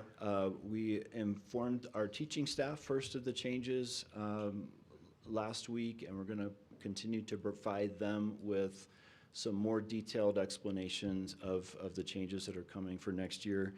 And we sent out an introductory email to parents today, actually, to give them some information about the upcoming change. But we'll continue with periodic communication and further supports to help them anticipate what's coming. Just as a follow-up, are you going to also use like social media and all that other stuff to get the word out? Because I think if this is such a big change, and it's kind of like, it's an important one, but I do think that a lot of people aren't going to get the word out just through email, so maybe some other mechanisms, and maybe we could, you know, do some other kind of stuff, Joe, to kind of get the word out about this coming up. Thank you. In a related question, I guess my question was more about teachers, because, you know, just to put it bluntly, having informed them last week might not do that much. How do we get the message clearly out as to how this is going to work? My understanding, and I must confess, I have found this to be, and I'm maybe a decent litmus test for a parent who's not paying great attention to details of how this works, and I have found it honestly incomprehensible. And I appreciate, you know, that there will be grades and standards in Power School. I look forward to seeing what that interface looks like, because truly it's just mind-bending to me, and I'm like, I have no idea what is happening.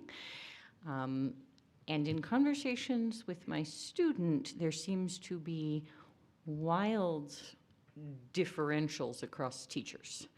So I guess I would say, what will we do to kind of make sure that there is some consistency in how this is working with our teachers? Because I guess maybe this semester has been a unique experience, but honestly, it's been pretty disorienting, and I don't think that there's good, solid understanding among staff about how it's supposed to work, and I hope that we can get to this clarity and changes, but a lot of that really is working through the human systems.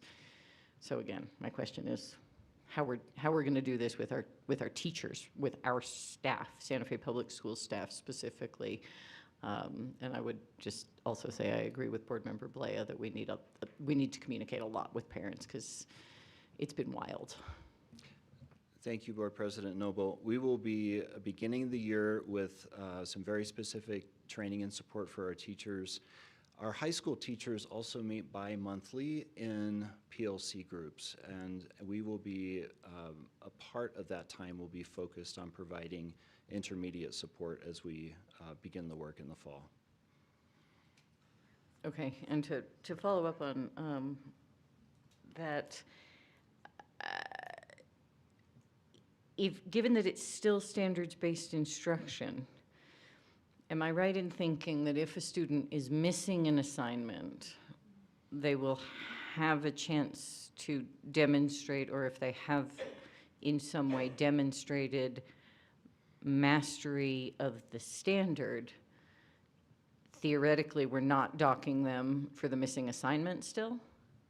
How's that work in terms of basically if they're hitting a standard but missing assignments? So that is part of approaching grading with a standards-based instruction mindset. Teachers have the discretion of whether to mark an assignment as incomplete or mark it pending or uncollected before assigning a final grade. And they also do have the ability to exempt assignments that occur earlier in the learning process, either because they were missing or students were not performing proficiently at that time. So if I understand that correctly, it's kind of up to the teacher?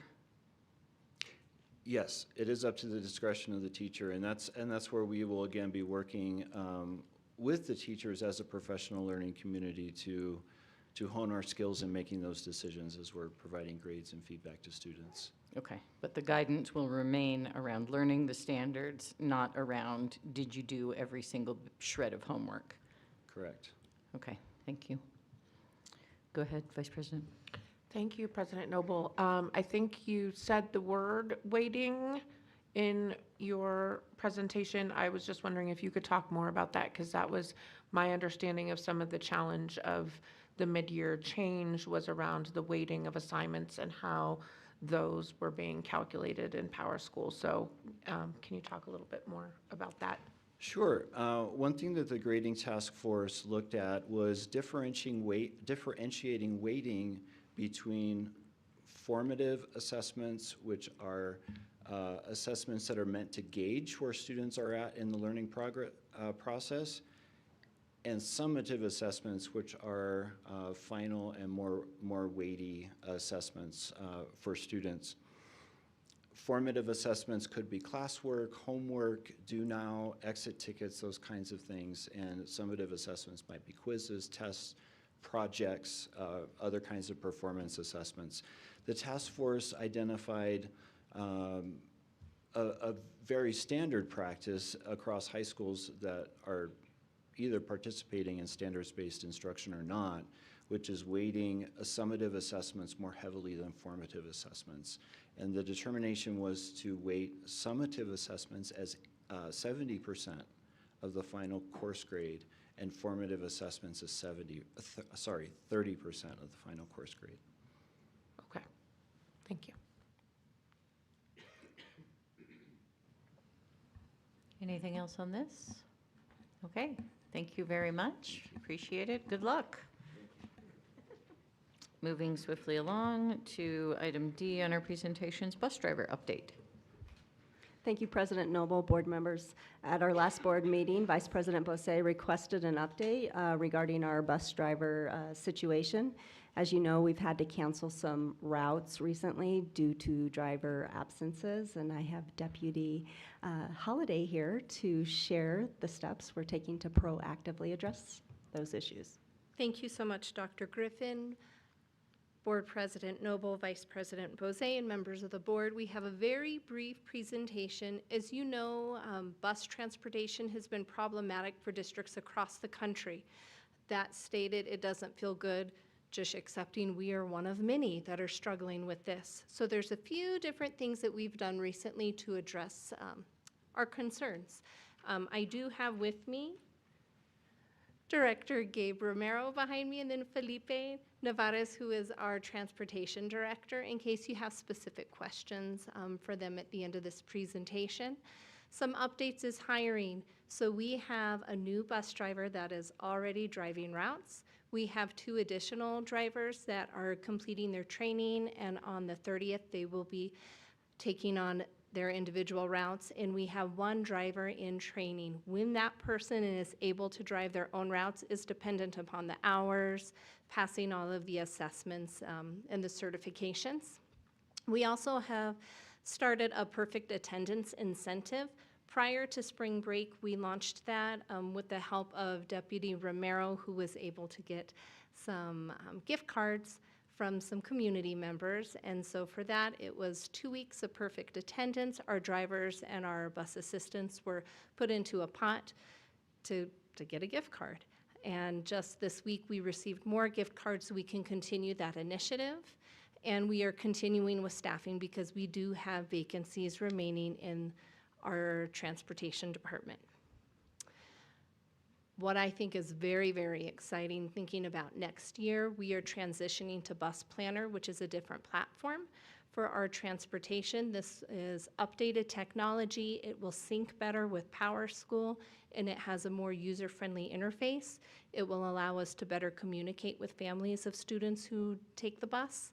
We are also working on a contract with Alpha Route, and that will allow us to really analyze our routes and see if we have the most efficient routes possible, as well as to come up with Plan B routes. If we do have a lot of drivers out, what is the Plan B for how we can continue to transport our students in days when we're short? I feel like I made that really fast, and I apologize, but yes, we have some more staff, we need more, and we're doing adjustments to our systems. So questions? Thank you. Dr. Gonzalez. President Noble, Superintendent Griffin. A few years ago, I remember that the district went to DC to see if we could get the tests administered in Spanish. Is that still available? So currently, right now, you can, the driver, when you're going to the training, you can go to the DMV and take the test in Spanish. That's the initiative that was made right there. Unfortunately, when they do go to test with the state examiner, that test must be done in English, and they must show English proficiency to pass that test. So yes, it's kind of like a catch-22. They can study and take it in Spanish at the DMV, but when they come back, they must test in English and provide that knowledge of English. Thank you. You're welcome. Vice President Bose? Thank you, Board President Noble. As a follow-up to that question, is that a state rule that is making them do the state examiner test in English, or is that a federal rule? That's a federal rule. Thank you. It was an executive order, actually. I do have a question. Go ahead. Thank you, President Noble. So in terms of the vacancies, and I know there's like cool plans in the works for like technology to help with routes and stuff like that, but is there any like hiring blitz plan that we could, get more, like maybe like a job fair or something? So I think last time we met with our communication Joe right here, they were able to blast it and put it on one of the front website right there, one of the scrolling ones, and it's still going by. And I think the $25 an hour really helped with that. So I think that's where we had our last blitz come through. So we were able to hire, push through five of these candidates, and that's where we're at right now. And we still get people, we bring them in. We do lose a lot to the English proficiency part. It's just, I'm honest with them. I was like, if I can't have a conversation with you and they understand what I'm saying, I say this may not be the best fit for you right now. We can actually see where we can go. And I pretty much just base it on if a little girl comes up to you and says, what stop am I at or where am I at? And they can't even understand that. I say this may not be the right fit right now.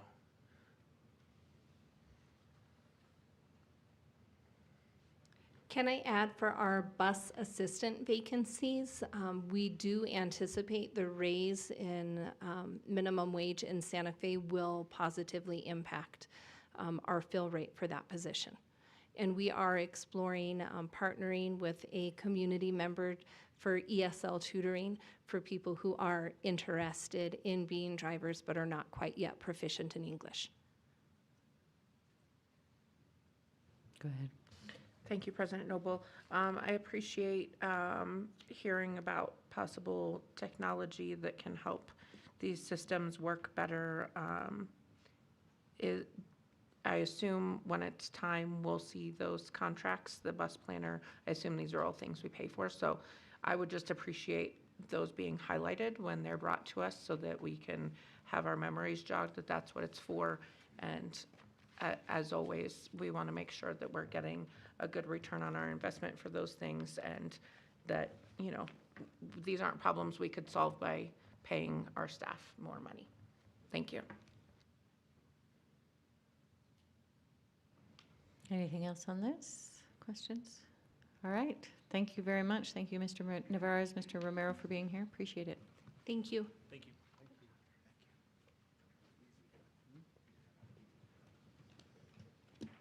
Okay, moving on presentations, we are now at item E, our budget FY27 update. Superintendent.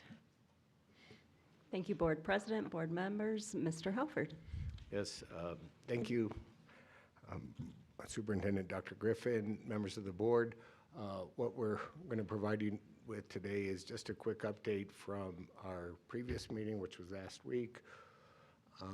What we plan on covering is we were asked to look at the minimum wage, the fiscal impact of making that change. We have some numbers in regards to that. Also, an idea of raising the minimum wage here in SFPS to $20 an hour. We explored that as well.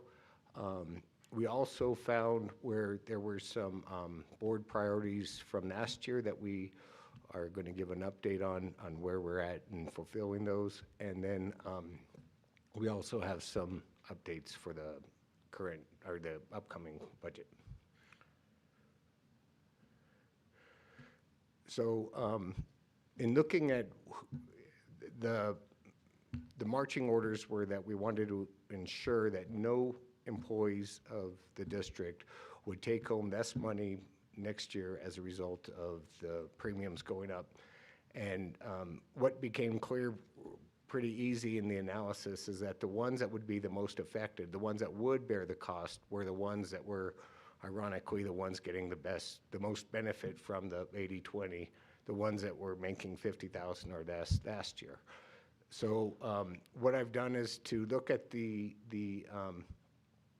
most costly plan that we offer and calculate what the percent increase would be and what portion of that the employee would bear. And the total for that would be the 686 that's highlighted in the table. What we've also done is give a sample of the take-home pay that they're currently at, what they would see if they only received the 1% increase, and then what percent increase it would take to get them to where they break even. As you could see, a 1% wouldn't be sufficient for these individuals. The sample that we used here is someone with a $30,000 salary, with just standard federal taxes, 10% of that, 4% for state. And what we found was that it would require 2.29% increase to keep them even. We're pretty confident, though, that the minimum wage work that we're doing would address that, because these individuals that would see these increases tend to have the lower salaries that would be increased as a result. But we will definitely still keep, but we're not going to assume that. We're going to keep an eye on the increases, and just to make sure that they do sufficiently cover any increases that they may see. So the minimum wage work that we did, we identified there were 6 salary schedules that we had that were had an opening hourly rate that would be below what the minimum wage would be. And even though it doesn't go into effect until January, we felt we should be proactive and make all those changes effective July 1st. So we also, you often hear the word compaction, and we wanted to make sure that we took that into account, that there is some separation from one row to the next, 1 year of experience to the next. And we also wanted to, when you revamp a salary schedule, sometimes you may affect individuals that are currently plotted there on the schedule. So we wanted to make sure that those individuals weren't negatively impacted and they would receive at least the 1%. So here are the results of looking at those 6 salary schedules. 3 of them fell within the operational budget. They're listed above. I also listed what the overall FTE count for each of those salary schedules were, what the number of ones that were currently under the minimum wage, and what percent they made up, and then the overall cost of what it would take to bring them up. And then the other special revenue funds were the student nutrition and transportation. So, and the totals are listed there as well.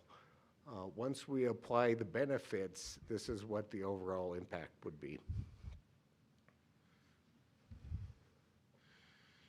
So a little over $500,000 to address all the ones that we identified.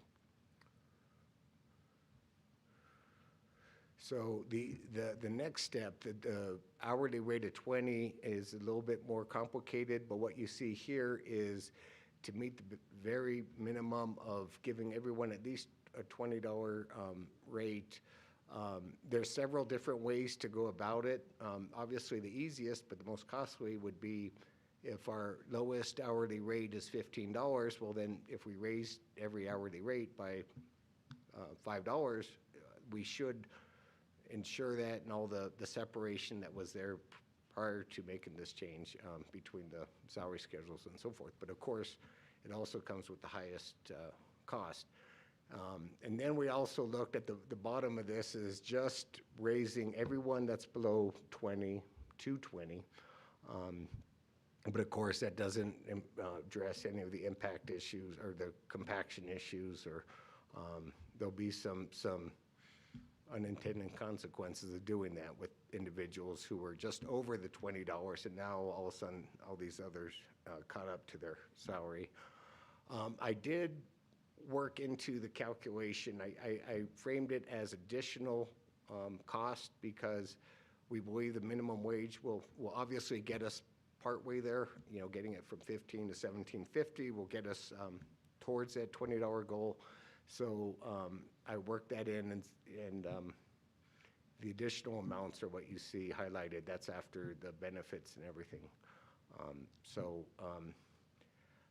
You know, we feel that, you know, the first step of this obviously is get the minimum wage, and then we could maybe take a real careful analysis of what other ones, going by salary schedule, adjusting and making sure that the separation between the years of experience and also even between the salary schedules, because if there's a salary schedule that's for certified staff or ones that have a higher degree of difficulty or harder to fill, we definitely want to keep some of those separations in place.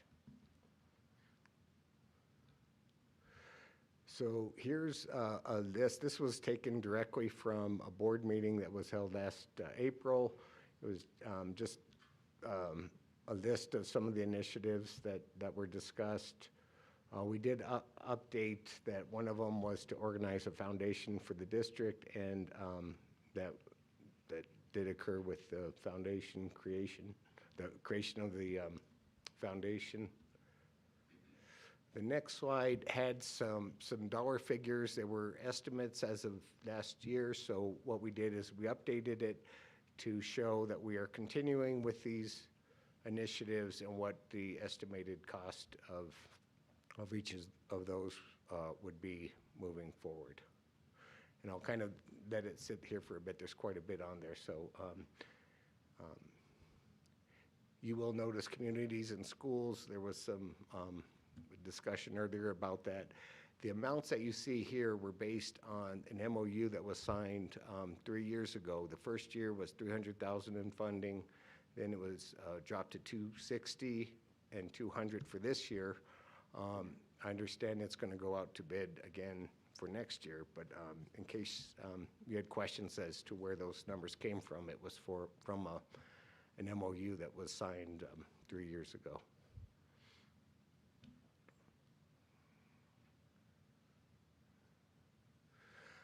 So we also put together some of the initiatives that we've heard through discussions, some of the meetings we had. I broke it up into, there's some things that we're doing as far as compliance, like the 1% salary increase, the covering the 80% of the benefits, the adjustment to the salary schedules to ensure the compliance with the minimum wage, and then the, of course, related to that, adjusting to avoid any compaction issues. We also had some directives that we received from you, the consolidation of E.J. Martinez and Chaparral for next year, the ensuring that no one takes home less than next year than what they were this year, the $20 an hour, and then just to continue with those directives that we had just listed. What we also, we would have liked to have more updates on this. We did get an update on the big one, the SCG, and it was almost to the penny what we were expecting. That was some good work by our Deputy CFO, Beverly Aguilar, who worked closely with PD, so we weren't too surprised when the number officially came in about what we thought it would be. We were kind of hoping, the one that I really wanted to see was the pupil transportation, because as you know, there was a lot of discussion last meeting about the cash that we had to return. We did have a meeting today to discuss that issue. I think we have some good ideas to avoid that for this year. I guess it's a good problem to have in some ways, that our funding actually went up this year from last year. So, you know, it made that challenge a little bit more, but I think we have a good handle on it. We're going to be working on getting that. We're not, the goal is to not return a penny of that. We're going to find a way to. You know, we had a lot of construction related to that transportation center, so we think at the very least we could move over some of those costs over. But we also have some other ideas and some that would help address that issue and make sure that it doesn't repeat for this year. Unfortunately, you see a lot of those asterisks, and they're estimates for now, because we haven't really received too many updates. There is an appendix that has a list of where these numbers came from. In particular, you could see the grant awards. It's not that we're only going to receive a fraction of what we received last year, but I think anyone who's been on the board for a while realizes that nowadays PED doesn't give allocations in time to get it into the operational budget. So you'll see them, I guess the flip side of that is you get to see them individually through budget adjustment requests, so they could get more individual attention that way. But if we do receive any before the end of the year, we will do our best to get those into the upload that we do to PD, so that we have budget come July 1st.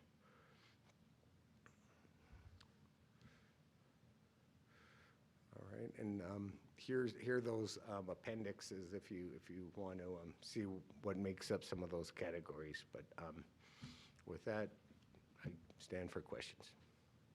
Board Member Beta. Thank you, President Noble. Going to slide 10 and back to the communities and schools item. Did I hear you say there's a signed MOU? And did the MOU have the decrease in it, so they knew there was going to be a decrease over the, I guess, the 2 years and then again this year? And was the amount in the MOU? That is something that, you know, it was signed before I got here, but I did get some updates on that. That's Mr. Halford, what I did. Yes. Ms. Ibarra would be able to speak to that.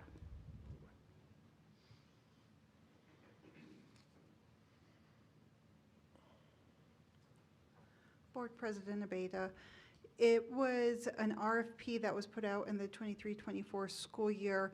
It identified that the funding would be for one single year with an optional 3 years attached to it. Within that first year, we were able to fund them out of ESSER at the $300,000.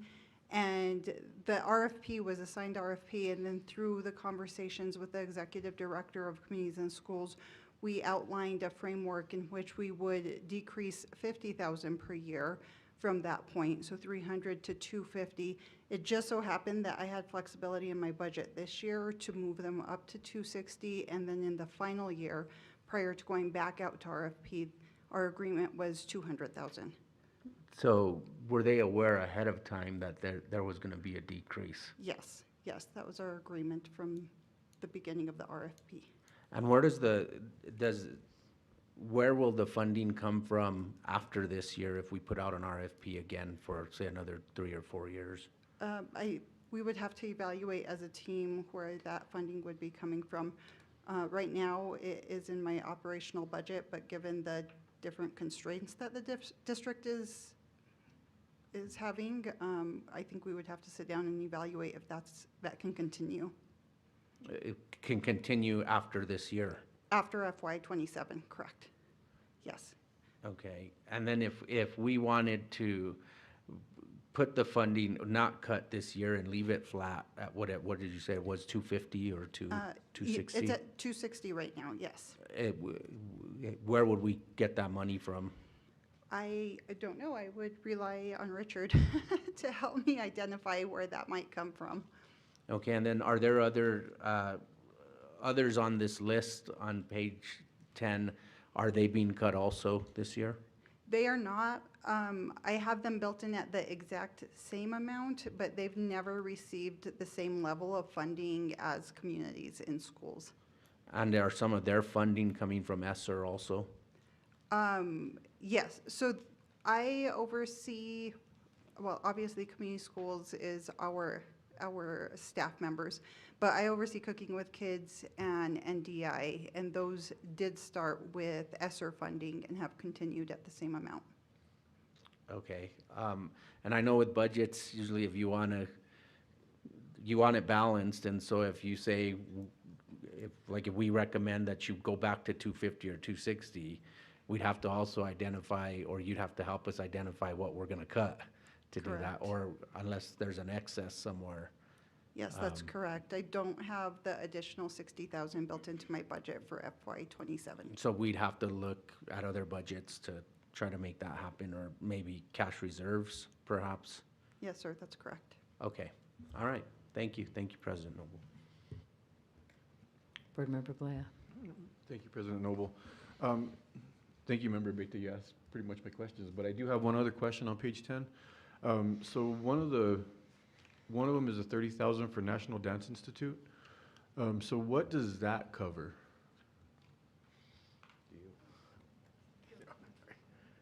I'm going to defer. I believe it's. Ms. Ibarra, could you help since they live in your house? Sure. NDI provides programming at our school site. So inside the school day, they come to how many? 13 school sites to provide programming throughout the district.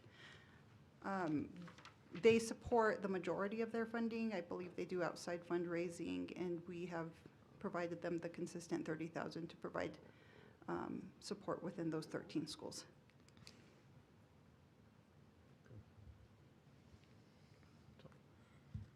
Okay. Yeah, go ahead. While we're talking about page 10, thank you, President Noble.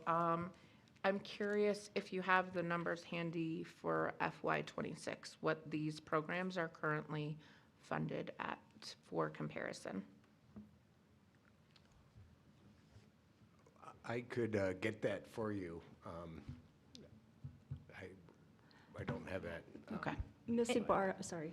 Go ahead. President, I believe that these are consistent with FY26 except for communities in schools. And then community schools also, I believe we're going out for a grant for that may increase that funding, but right now we're budgeted using the current funding that we receive plus what we use operationally. Is that correct, Ms. Ibarra? Yes, that is correct, Dr. Griffin. The first two lines are essentially what we've continued to budget. That is simply supporting the 1% increase in the benefits this coming year. Communities in schools is really the only difference that I have with a decrease of 60,000. Cooking with Kids and NDI are staying exactly the same as I have them this FY. Okay, thank you. Sure. I'm looking farther down towards the page at the substitute teacher pay proposal. I know we just increased that to finish the year. I don't think we're at $3 million, and that's a huge amount of money. Like, I'm doing a little bit of math at $125 a day, and that's like 100 substitutes a day that they should be providing for that rate. And so I'm guessing that's a large portion going to the company for providing those services, and I feel concerned about that. The number for that for FY26 is 2.8 billion. So we were told to expect an increase to 3 million, or 2.8 million for this year, 3 million for next year. And do we know what percentage they take for providing those services to us? Not offhand, but I could get that. I would really appreciate that. Thank you. And I'm sorry, just if I can, I want to be clear about what we're looking at here. This slide is about budget numbers that are being built into FY27. Is that correct? Yes, that's correct. Yeah. And community school staff is our own people, people employed by the Santa Fe Public Schools who do the community school work, which has generally been grant funded. That's what the grant has funded. It hasn't been passed through to communities in schools, because, and I think Mr. Acosta reminded us that once upon a time we had different conversations about this, but ultimately there's been this push-pull of an outside organization or Santa Fe Public Schools staff. Do we still have that grant, and is this grant funded, or where are those community school staff funded from, and how many of them are there? And how many school sites? Board President Noble, the community school staff, this year we are funded from the PED at $280,000, so $40,000 per school site, and we are covering the remainder in operational. We have 7 community school coordinators, so 7 of our school sites are supported by community schools. We actually submit the grant for community schools tomorrow. We have the opportunity to apply for a higher funding ceiling. However, we are already being told that the state was cut another $2 million in their larger community schools fund. So we don't know what that award will look like, probably until the end of May. Thank you. You good for Dr. Gonzalez? Thank you, President Noble.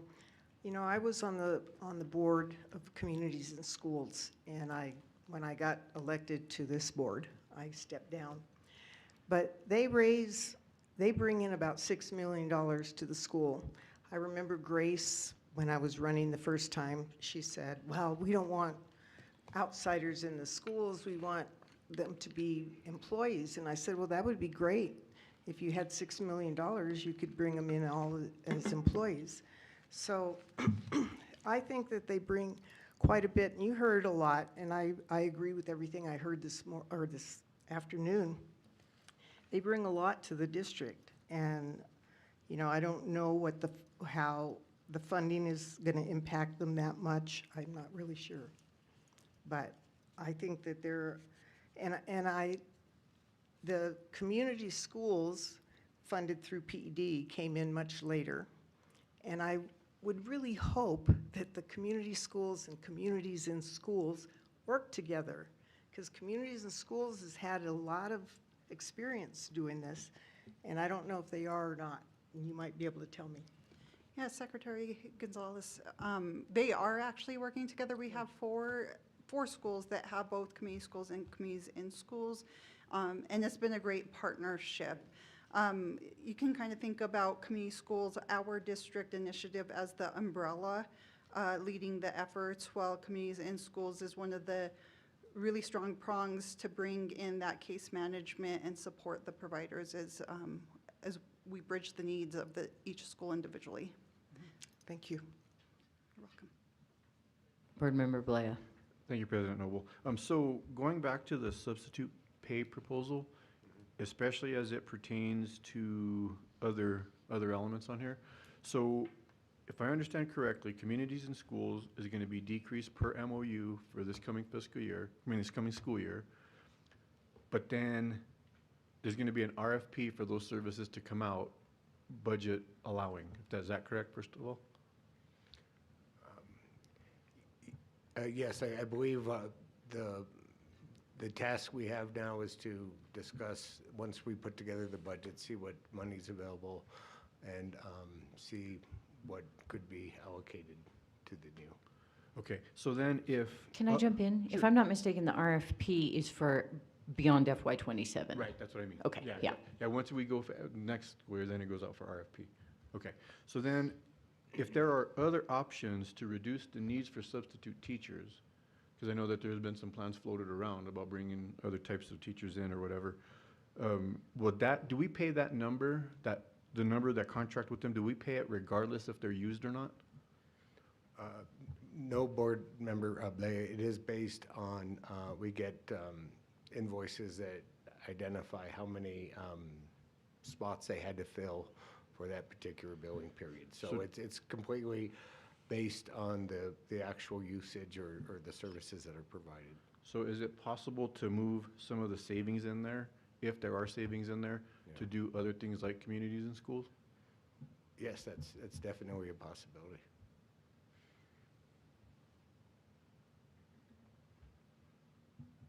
Thank you.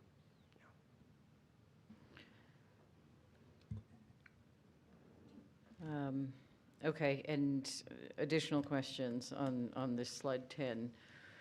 What level of coverage does the $7.9 million for counselors and nurses and health assistants get us? What is that in terms of our school site? Do we have a licensed counselor, a licensed nurse in every school?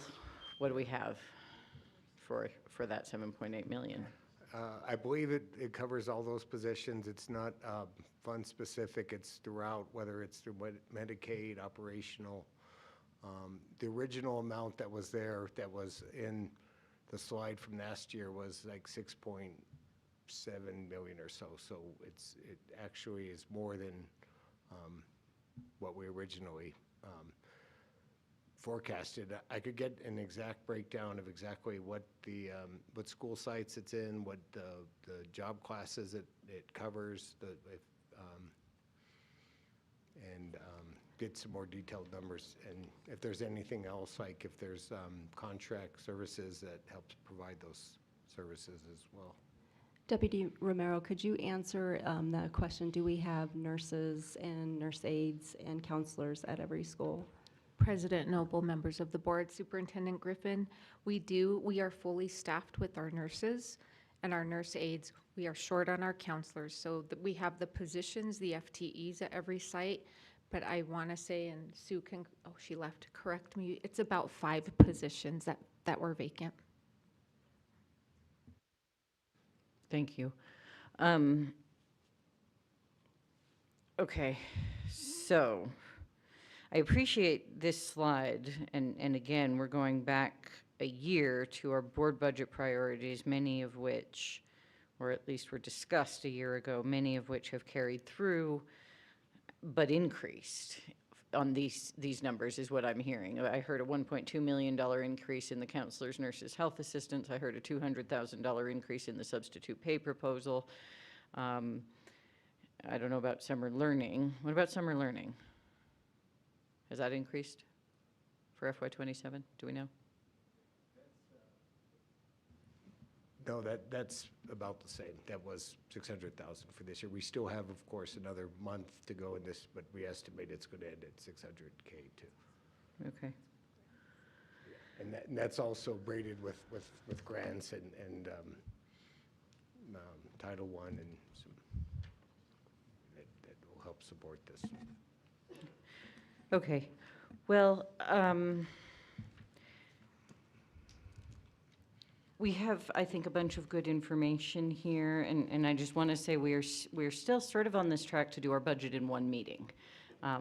We've got these things, and to Board Member Abete, your comments, I feel this is our work of doing the budget, and you know, Ms. Ibarra gave us some guidance about the contracts and her budget, but all of this generally, and you know, the grant funds may be different in terms of the community schools grants, comes out of the operational budget, which is a small portion, and we have all these different funds. We had a presentation a number of months ago about these different funds, but the operational budget is generally the focus.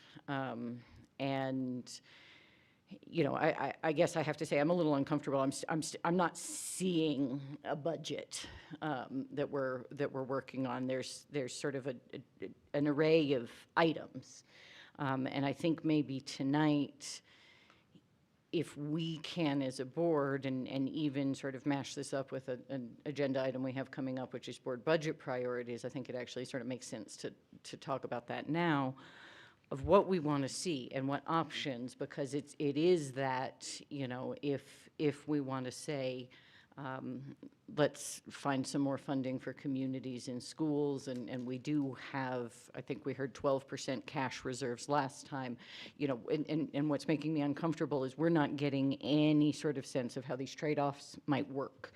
That is, I think, always the question in the budget, and if what we want to use cash for, what we want to prioritize, and I think, you know, having reasonably clear agreement that at least three of us, if we want to agree some of these things and look at, you know, the wages issue, which we talked about last time. We haven't voted on anything. We haven't weighed our options against where and we've seen some of the overall sort of costs increases, but, you know, I can't put it all together just yet in terms of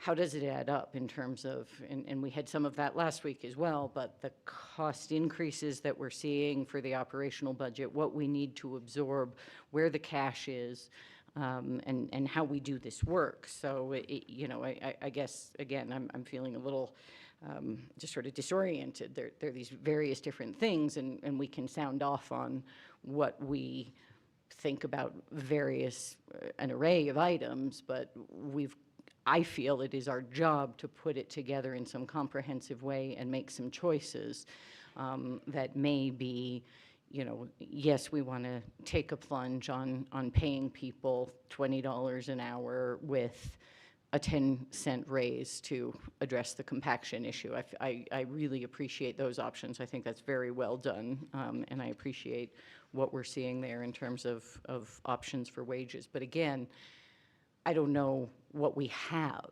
in terms of leeway and other, you know, just things we absolutely have to cover.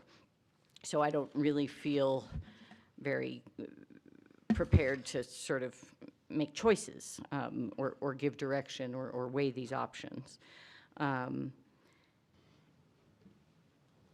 So that's sort of my general thought. I do think, you know, slides 10 and then 11 is very helpful. You know, I think if anybody has any issue with these things that are here of no, you know, I think we need to talk about the wages and continuing with the directives from FY26, which are on page 10.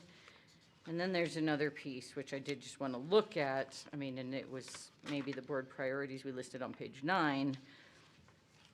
Again, from a year ago, they're a little all over the place, frankly, and that's on us. But personally, you know, again, the basic thing we do is pay people, and we need to be an employer of choice. So for me, the top two things here, and sort of wondering if anybody else wants to weigh in on, you know, I think we do need to update a strategic plan. I don't know that that's a budget priority. I think that's a work thing that we need to do.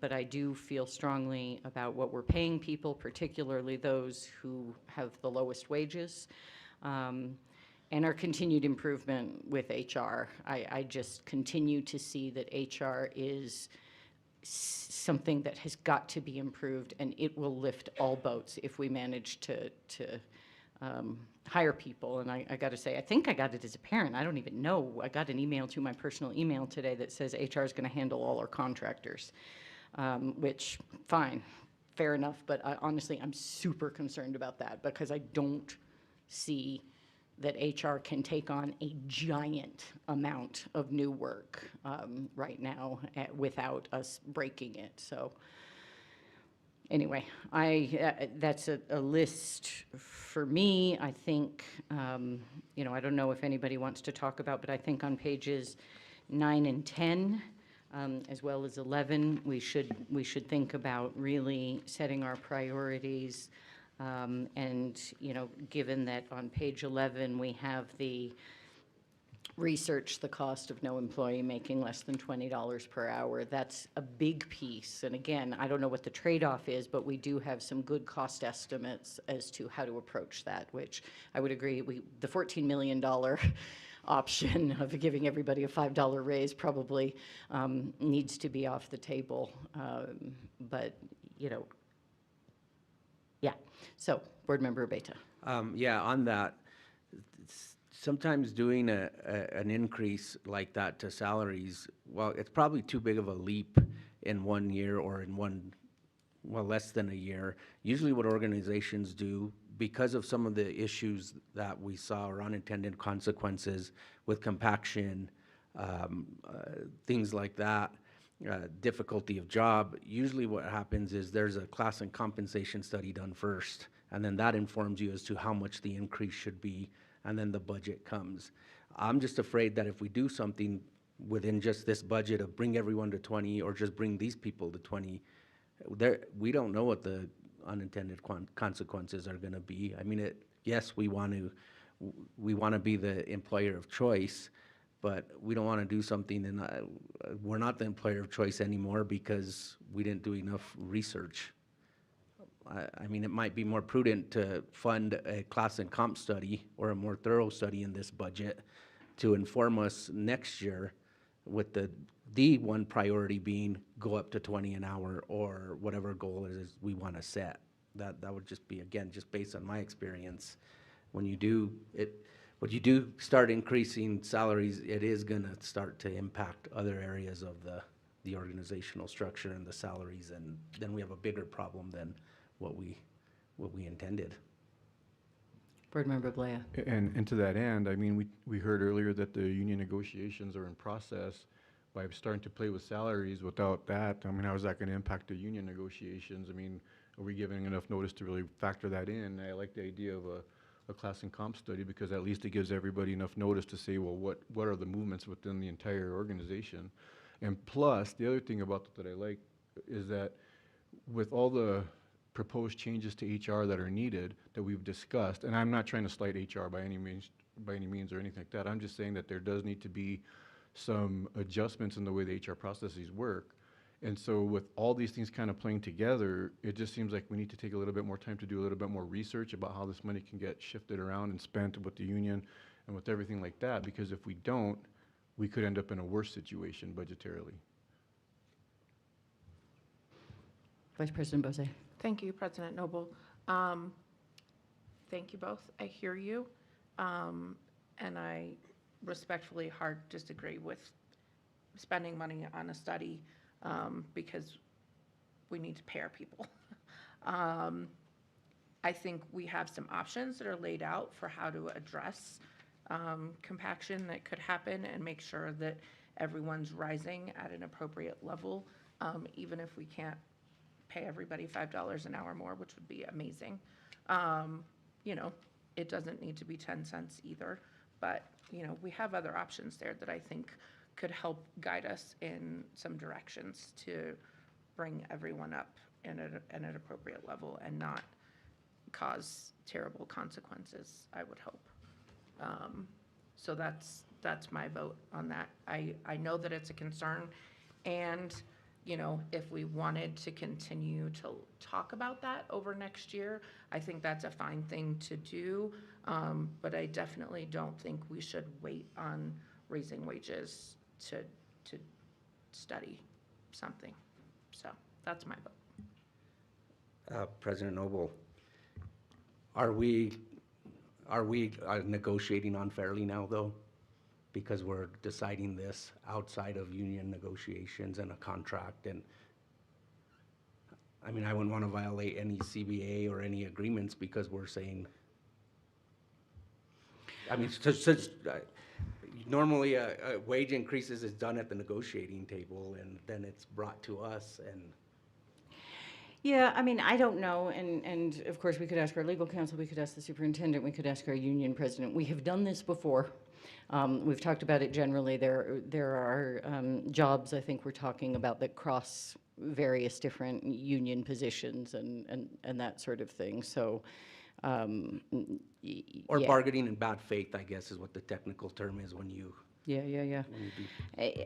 Again, I don't know. We have had these conversations before as budget priorities, and that has not come up, which doesn't mean, you know, it's not a thing, but we might need to seek an opinion on that. And all of this, sorry, Superintendent, do you want to weigh in? My understanding is that we are in negotiations now and that we would bring pay tables to the negotiations for them to be able to agree on. But those tables would start at $20 an hour. Depending on what the board decided, Board Member Abeta, to your point, looking at bringing up some of our pay scales to the $20 an hour, we've looked at minimum wage. I'm going to give you a solid example. A cook or a cashier currently makes $15.50 an hour. Bringing up them to minimum wage would give them a $2 increase.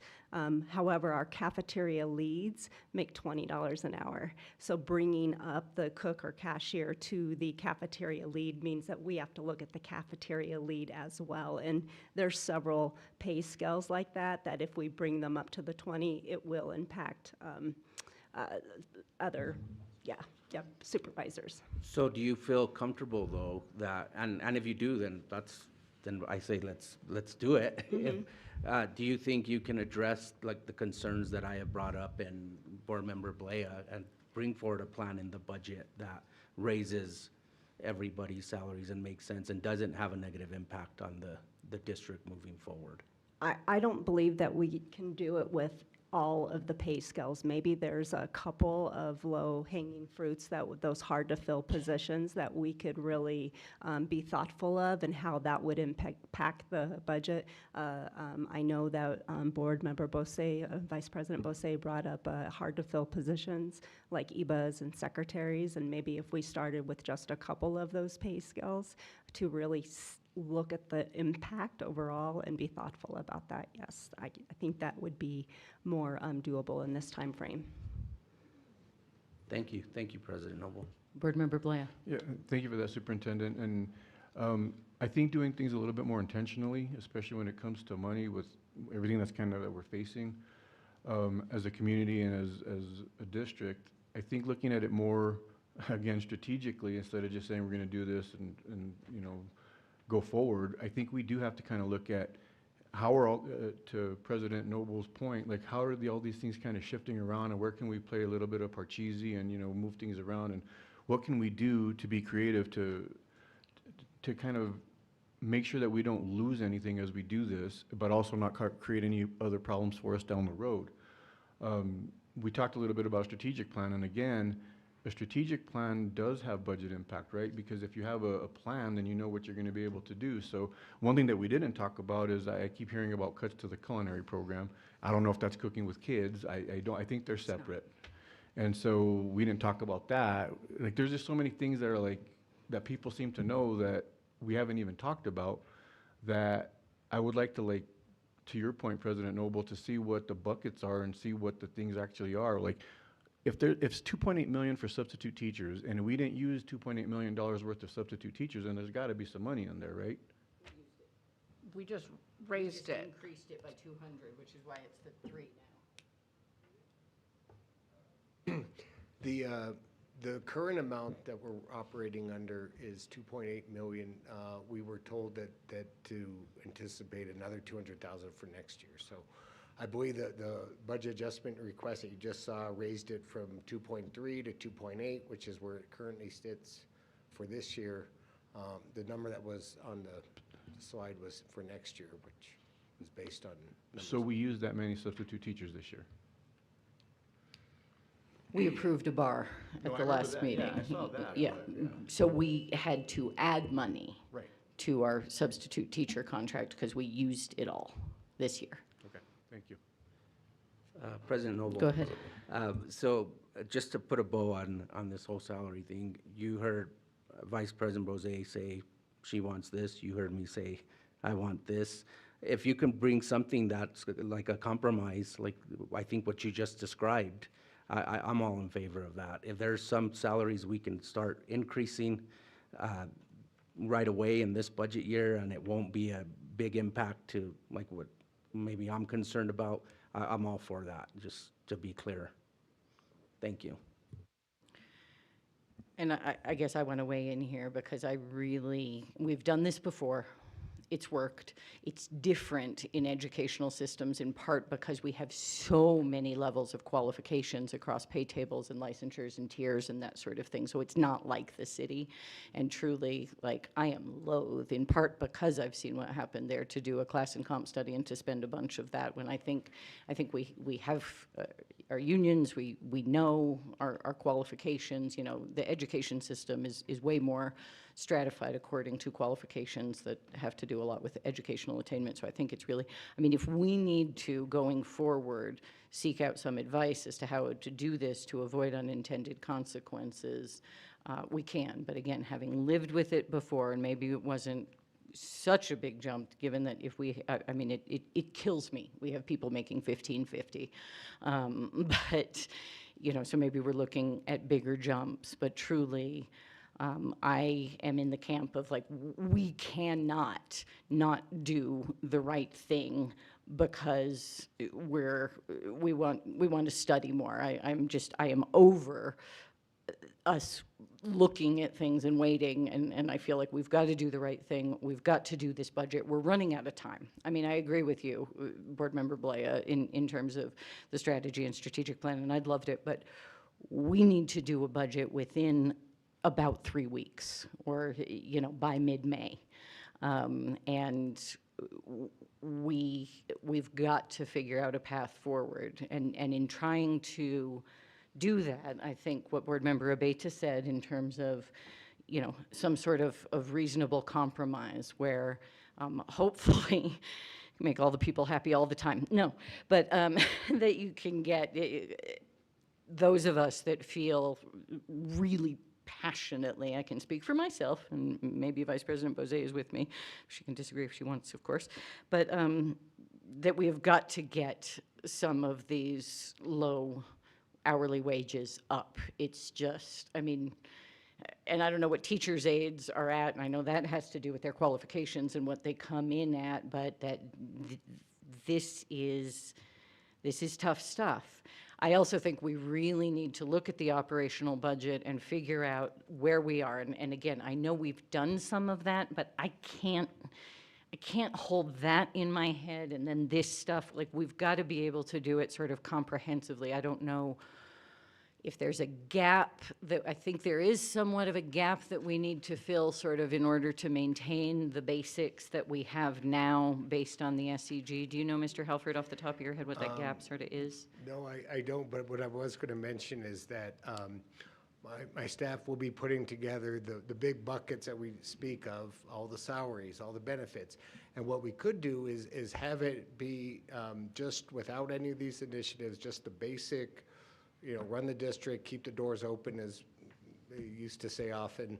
And then these numbers that are the additional amounts will make more sense because, okay, here's the base. If we want to add this, this is what it's going to do. This is what it'll leave us with for all the other stuff. And so I think that's definitely the next step. We already had that on our calendar to get that done. That's what we were going to use to look at our wish list items that we had submitted from the schools. That was an exercise that we're going to do on Monday. So by then, we'll know we got 160 million in operational revenue. We're not going to consider the cash yet. Just start to identify these larger amounts and then just see what's left at the end, what we could apply to the wish list, and then we'll know more or less if we're able to do the jump to the 20 right away, or do we have to do it gradually with the minimum wage, and then you know, take it that approach to it.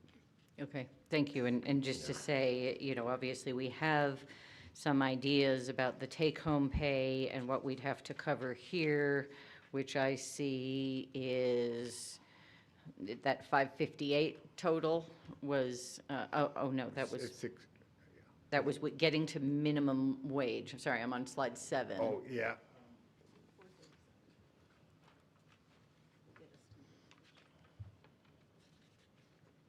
That's raising every hour. I guess the good news is on the other funds, I think they could remain where they're at. I don't think, often we talked about some of these funds may spill into the operational if there's cuts or, but I think the two funds that are in that other fund category, USDA is pretty healthy. In fact, I think we're going to be putting in a budget adjustment request to increase that based on the reimbursements that we're seeing. And the other one is a transportation, which we have the unique challenge of trying to spend that down. So if there were ever two funds that had to be in that category, those are two good ones to have in Yep. there. Okay, and sorry, going to slide 6. Yeah. This is all minimum wage and related adjustments. Yes. So when we go to minimum wage, we have those two numbers we need to get to, right? Sorry, just tell me Yes. what's on slide 6. Yes, that's correct. That's to bring up those three, three in each of the categories, but 6 in total, to bring all those salary schedules where the opening salary would be at least $17.50 an hour, that there is some separation between someone who, with more years of experience and the columns across, because some of them are based on like credit hours and so forth. We've worked all that in. This exercise was done a little bit more.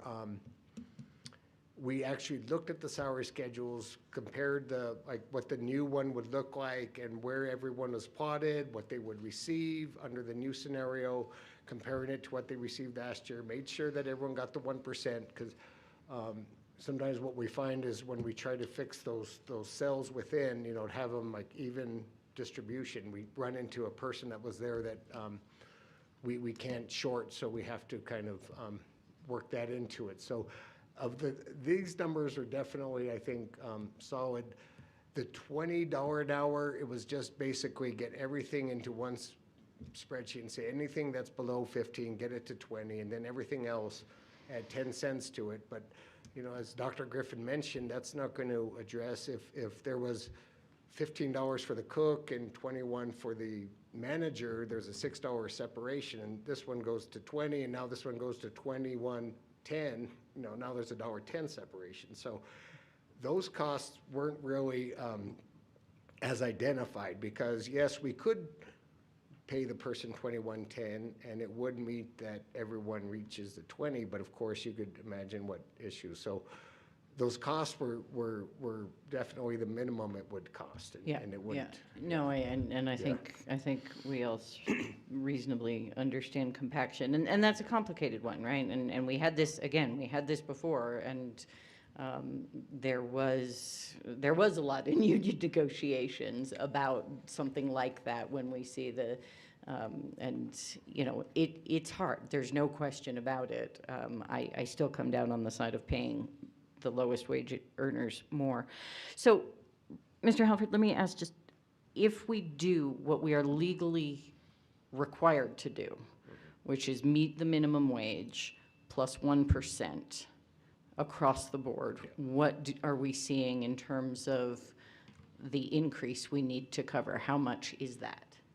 Well, and I think my question is very much related to that, because I went back and I'm kind of stuck on page 4 now, where you had the 1% increase in the middle column and then the number that we need to break even. And I'm curious how that overlays with the $17.50 minimum wage that we are required to do by law. Yeah. I would think that a person making $30,000 would have a wage that would have to be brought up to $17.50, and most of those, for example, going from $15 to $17.50 is a 17% increase, and I'm pretty certain that the 2.29 would be addressed by just bringing them up to minimum wage. So I think that part might kind of answer itself. I think the minimum wage will take care of this. We would definitely make sure that that's the case, and that there are any, right on the cusp of that You know, maybe we're just slightly over the minimum wage, so they didn't get, but we will definitely make sure that it's covered. But I think the minimum wage exercise would address most of these, because the ones that are currently at the 80% are the ones that would feel the impact.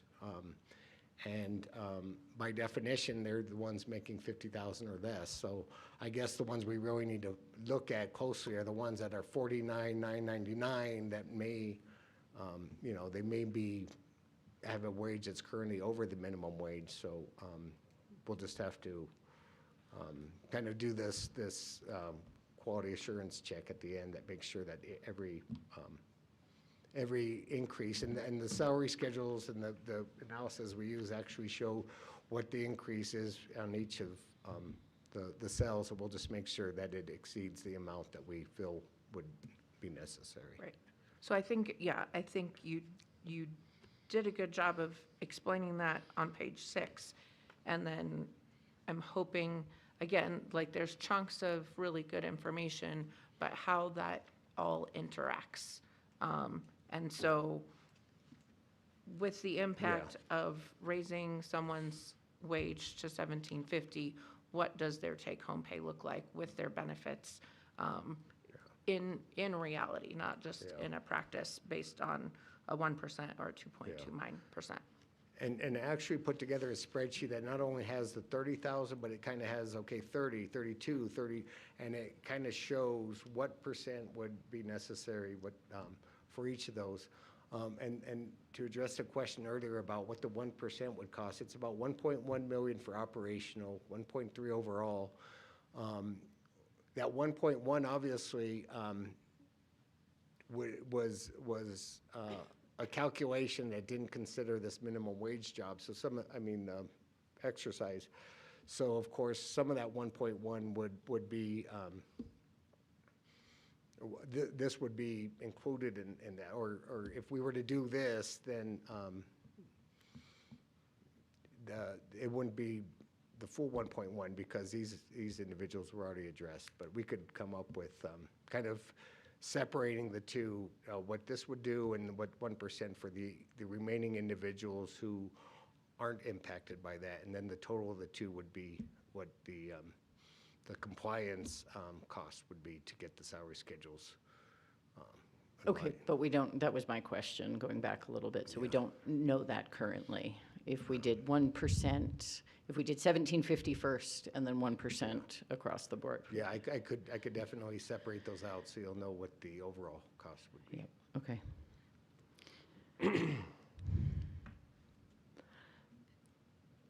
So,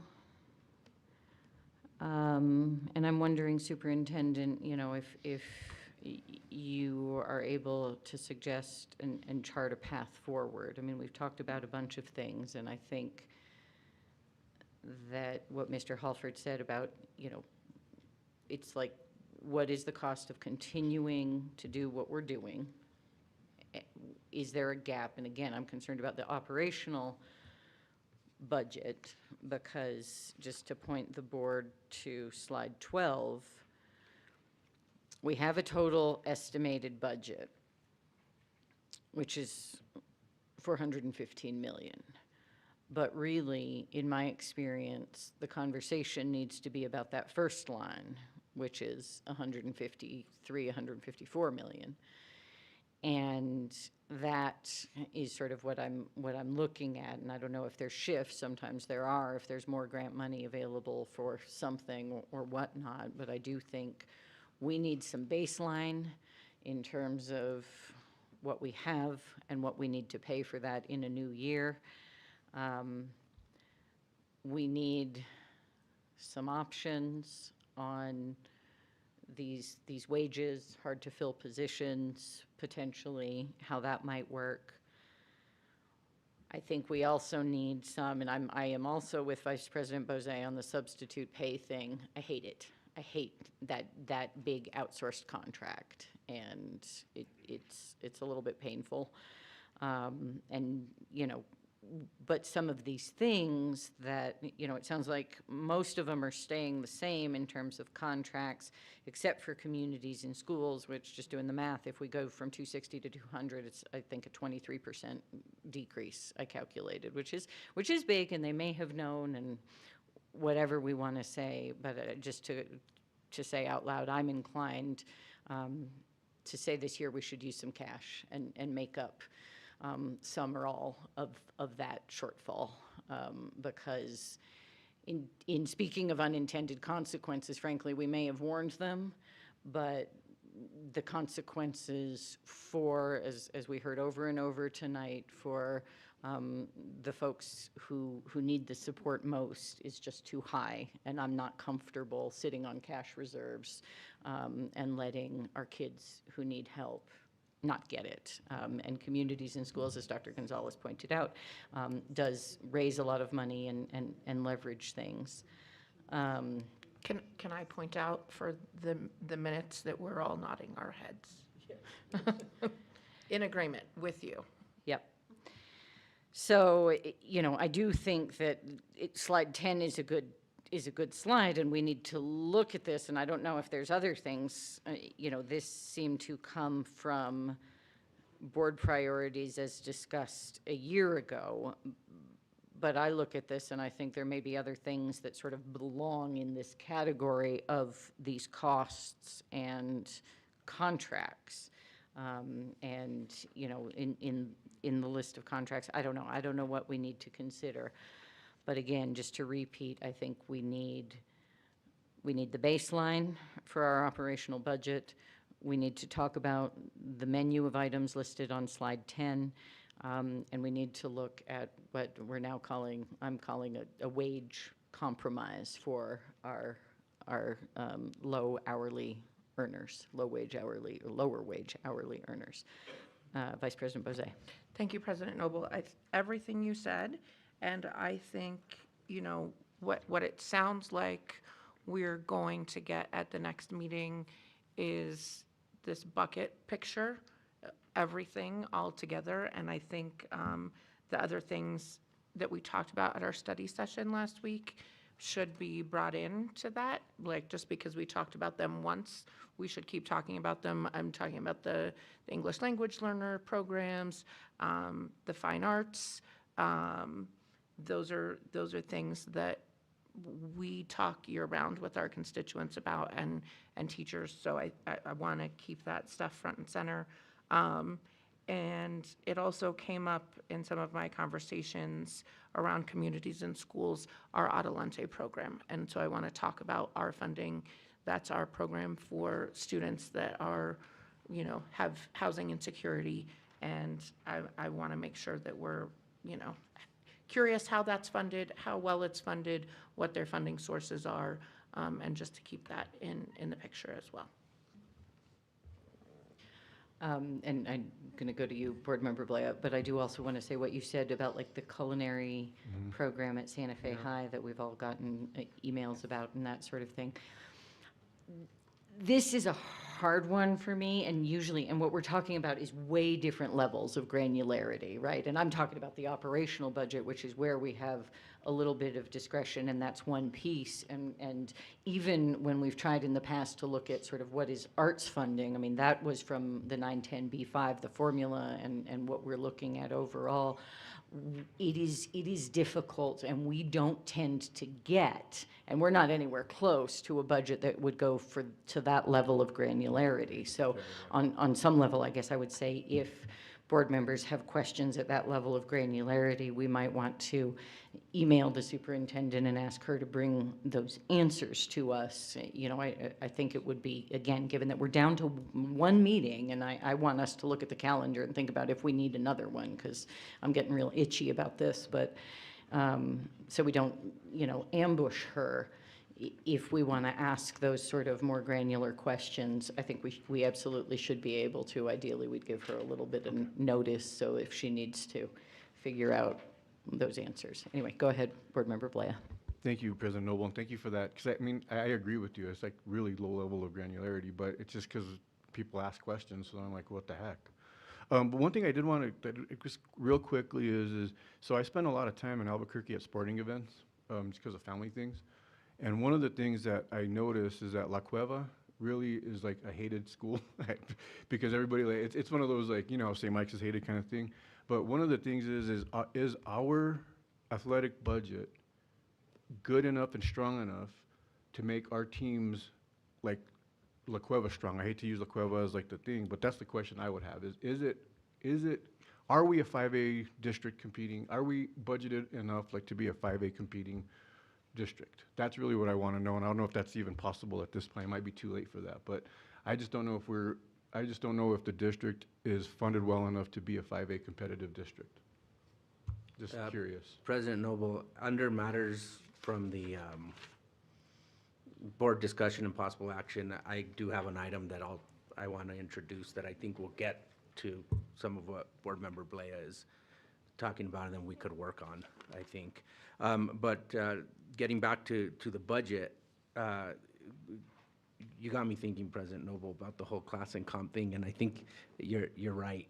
I mean, it's apples and oranges. This isn't like the city or county.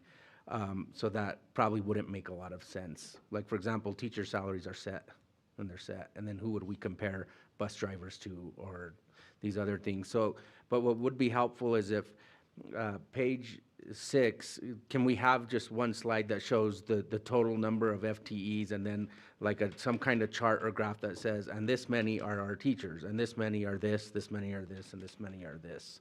And just so that we have just one slide that shows what our workforce is, how it's made up, and what percentage. Thank you.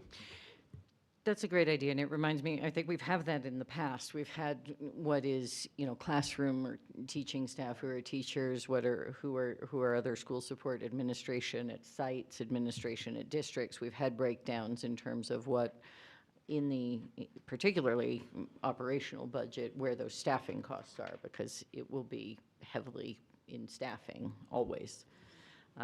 But, you know, some of those breakdowns, and this is often the granularity we get to, is that level of what are teaching staff, what is administration, what is other support, that sort of thing. And I do think we need some, again, options of sort of, well, this would cost this, and this would cost this, in terms of where there's any availability for movement, anything like that, so. And I think by Board Member Abate, going back to the slide, to answer your question earlier about the 1% was just based, it was a simple calculation that said, in total we have about $101 million salary, 1% of that is $1 million. If 437 of that million is already addressed in the minimum wage exercise, that would leave like 660 or 66 million. So the cost would, you know, we could do that easily, but it would be, let's see. Unless it takes up, getting up to minimum wage at 437, you can't then cover the rest of everybody with the remainder of 1%. Yeah. Yeah. Okay, and sorry, Superintendent, I sort of asked if you wanted to comment on charting a path forward, so we'll let you answer that one. Thank you, President Noble. Board members, I would love if we were able to find some time to do a study session so we can go in deep to be able to answer a lot of these questions that you have.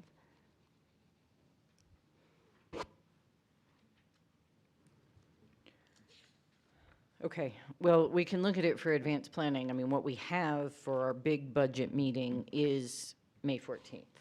And we have a few other things to do that day, looking at our advanced planning.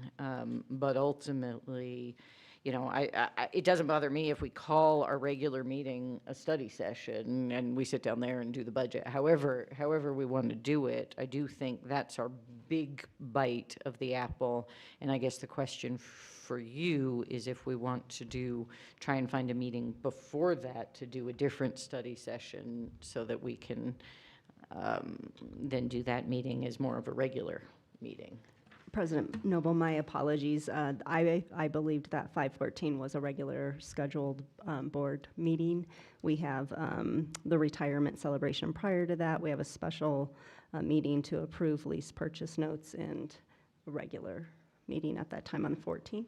Well, again, we can call a meeting a study session if we want to, or we can just keep that agenda for what starts at 5:30, and we could still do the retirement celebration and the special meeting for the bonds, and we could just keep the agenda to be focused on the budget. And and as far as I'm concerned, I don't think there's any problem with us calling it a study session or. It just means we sit down there. It's just that, it tends to be nomenclature, not, and, you know, and then we might need a consent agenda if there are other contracts that need approval, that sort of thing, but again, that's fine, but, and again, we would just keep the agenda very spare, except for that being really, whether we call it or not, we might want to call it that, a study session on the budget. But again, if we think, you know, it's April 23rd, scheduling is always a thing. If we think we wanted to look for the week before the 14th, i.e. like May 7th, for a separate study session, you know, that is certainly an option. But again, I would sort of leave that to you all, because, I mean, I guess I'd say that might be my preference, if we think we can be ready for all this by May 7th, and then we can do any adjustments and have the final adoption of the budget may be scheduled for May 14th. We could always do it earlier, but that does give us a little more time and intentionality, which I'm hearing from, I think, everybody that we want. I'm on board with that. All right, Vice President Bozé is on board. Any objections to the idea of maybe just doing a meeting on May 7th that is an exclusive study session about the budget? Okay, there's a plan. Anything else on this item now? Thank you very much. Appreciate it. This is the hard work of the budget piece. And thank you for answering all those questions about the wages. Okay, moving along to our action items. We'll start with our consent agenda. Are there any questions or anything anyone wants to consider individually? Vice President Bozé. Thank you, Board President Noble. I just had a couple questions. I'm going to try to jog my memory because I looked at these before the meeting on the contracts over 60,000. If we could get a brief explanation on the install infiltration system for retention pond and the replace existing asphalt at the Santa Fe High Stadium. I'm curious if that's the track that we read about in the newspaper recently, or if there's different asphalt. And I'm curious why we have retention ponds. Do they actually have water in them? I mean. I will let Gabe speak to the retention pond. He knows far more, but the standing water was not dissipating at an appropriate rate. Thank you. Vice President Bozé, President Noble, Dr. Griffin. Yes, we're having problems with the retention pond that retains probably the entire property's water the way it was designed at NYE, Early Childhood Center, that's at the far southwest corner of the property, which is right up against some neighbors' homes. And the retention ponds were holding water. Sometimes with the rains we're getting these days, they're more intense. They're not as many, but they're as frequent, but they have more water. And it's holding it for weeks, creating a mosquito problem and other all sorts of other problems that come with standing water for that long periods of time. So we need to address those, and this was the solution that was designed by an architect, an underground holding system that keeps most of the water underneath the ground, and so the surface water can evaporate. Okay. So it's more of an underground holding tank than a filtration system. It just, when I hear the word filter, I think of like a swimming pool where you're trying to clean the water that stays there all the time, not something to drain the water or to keep the water from being at the surface. Well, it's not really one tank, it's a system that filtrates the water down into the ground, if that makes sense? Okay. Yes? Thank you. And then your second question about the asphalt, that is not the actual track. It is, you're familiar with Ivanhead Stadium. On the home side concession, it's the asphalt in that area, and that's to prevent erosion from water draining improperly. And again, Gabe will know far more of the specifics, but that's I not think I for the remember- running track. I remember hearing about that. Thank you. Thank you. Anything else, Dr. Gonzalez? I was just going to move approval of the consent agenda. Second. We have a motion and a second. Any further discussion? All those in favor say aye. Aye. Any opposed or otherwise? Okay, we've approved the consent agenda. Thank you. Moving on to item B, our 2627 Individuals with Disabilities Education Act, IDEA-B grant application. Is anybody presenting on this? Superintendent?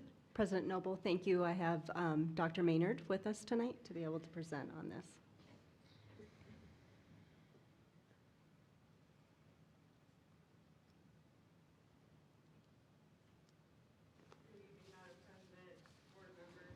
I think your mic's not on for the thousands watching at home. I Thank you, apologize. Dr. Maynard. I'm sorry.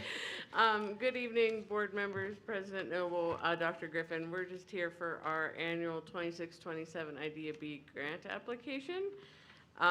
We are required, part of the IDEA-B process is we have to have it to the board and the board's approval in the minutes to submit our grant.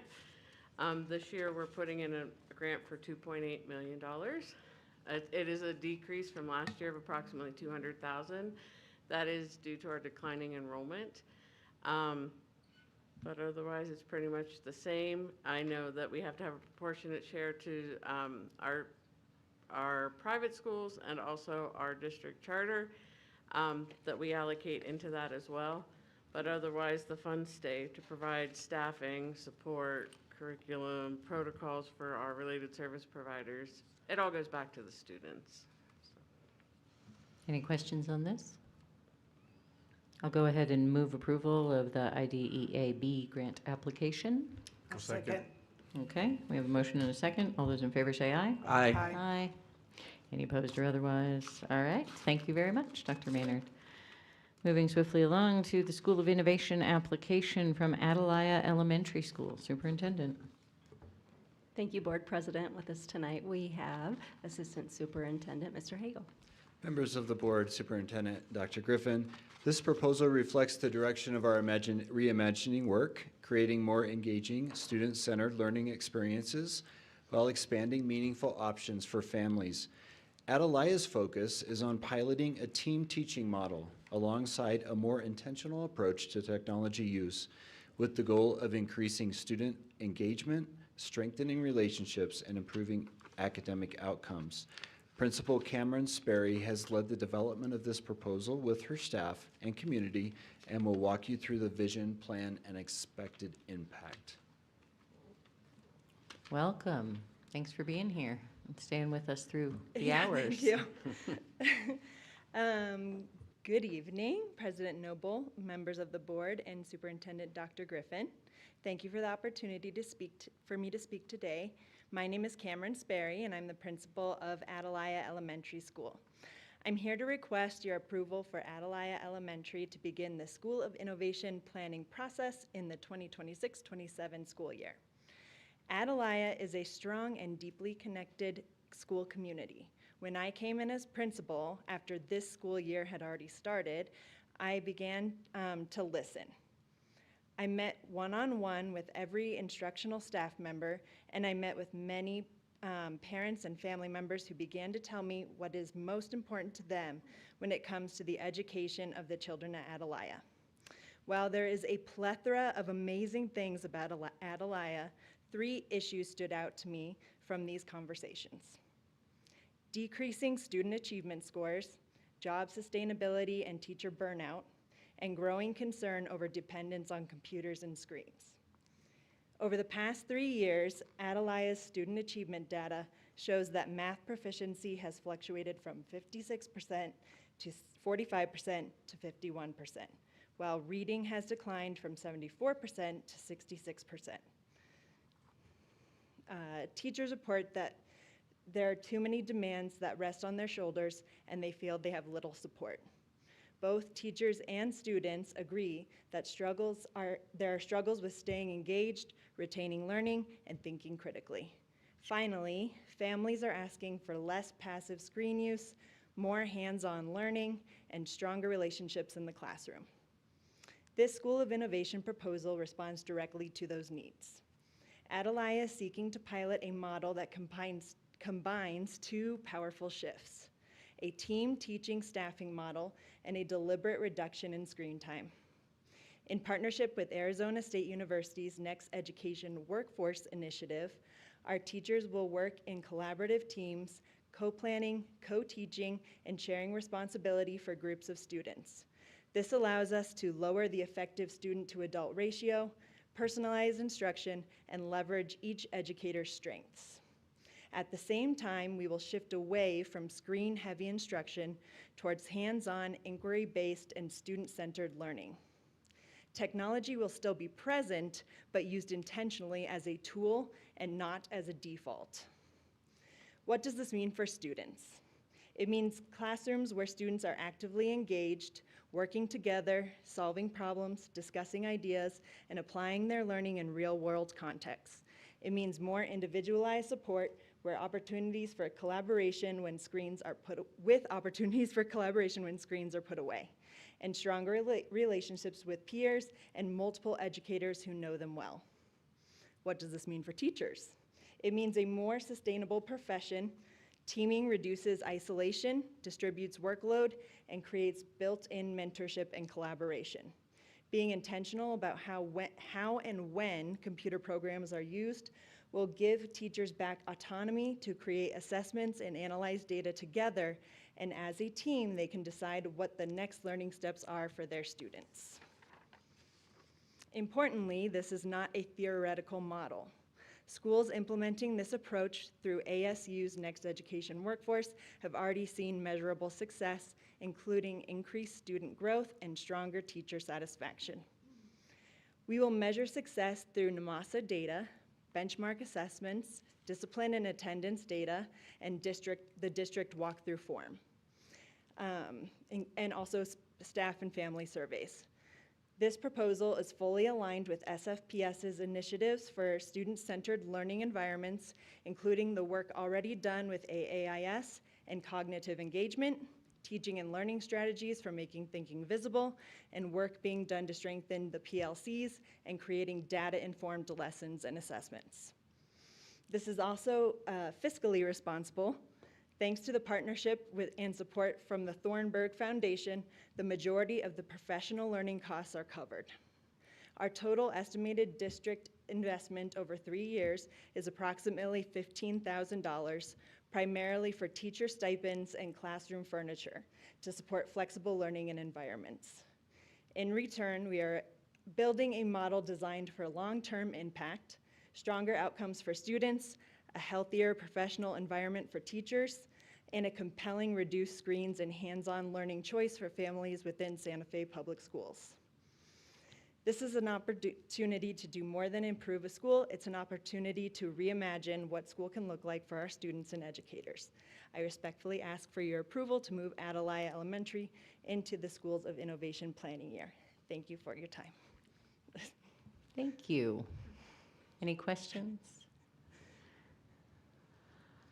I want to say again, this is, it just fills my heart that we're seeing these ideas for schools of innovation. This was sort of what was imagined in reimagining, I think, and hear about a lot of families that are eager for explicitly less screen time. So I don't doubt that this could be a real boost and desired thing.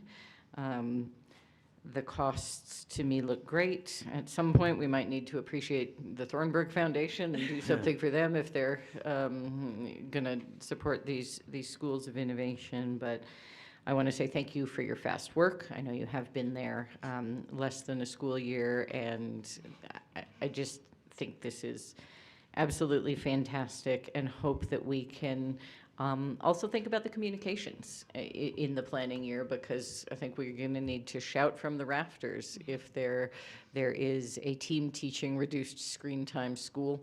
That just sounds so cool, and I really look forward to seeing it grow and bear fruit.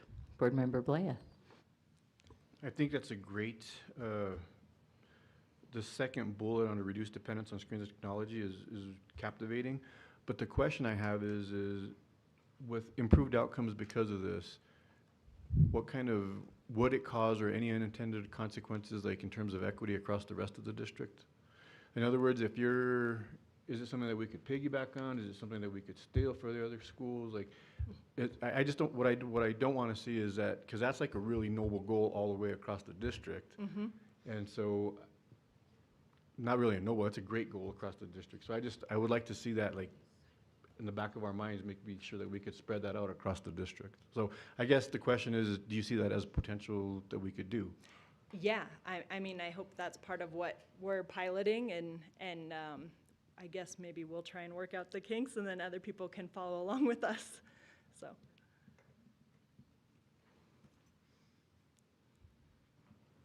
Anybody want to make a motion? President Noble, I move approval of the Atalaya School of Innovation application for them to start their planning year next year for the team teaching staffing model in conjunction with the reduced technology/screen time initiative. Second. All right, we have a motion and a second. Any further discussion? All those in favor say aye. Aye. Any opposed or otherwise? Okay, thank you very much. Good luck. you very much. Congratulations.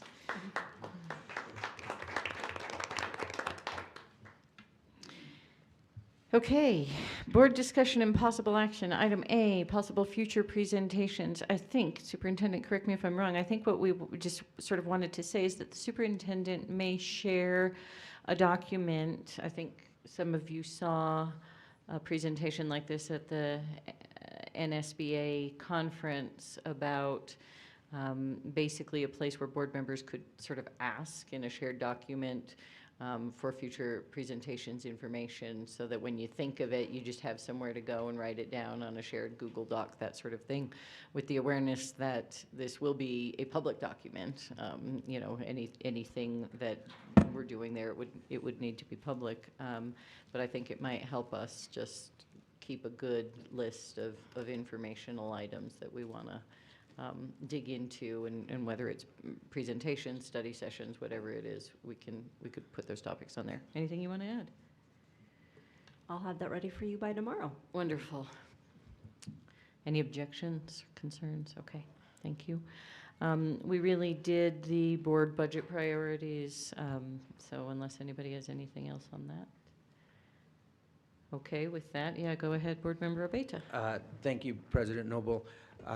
Superintendent, I would like, along with Board Member Blea, to talk more with you and your athletic department, learn more about the efforts. We've heard a little bit about consolidating, eliminating the competition among schools for resources.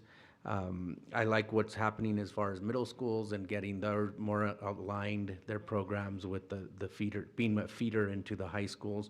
One thing I am very concerned about, and have been for a few years, is the booster clubs and that system, and how the more active teams or booster clubs, the more money they raise.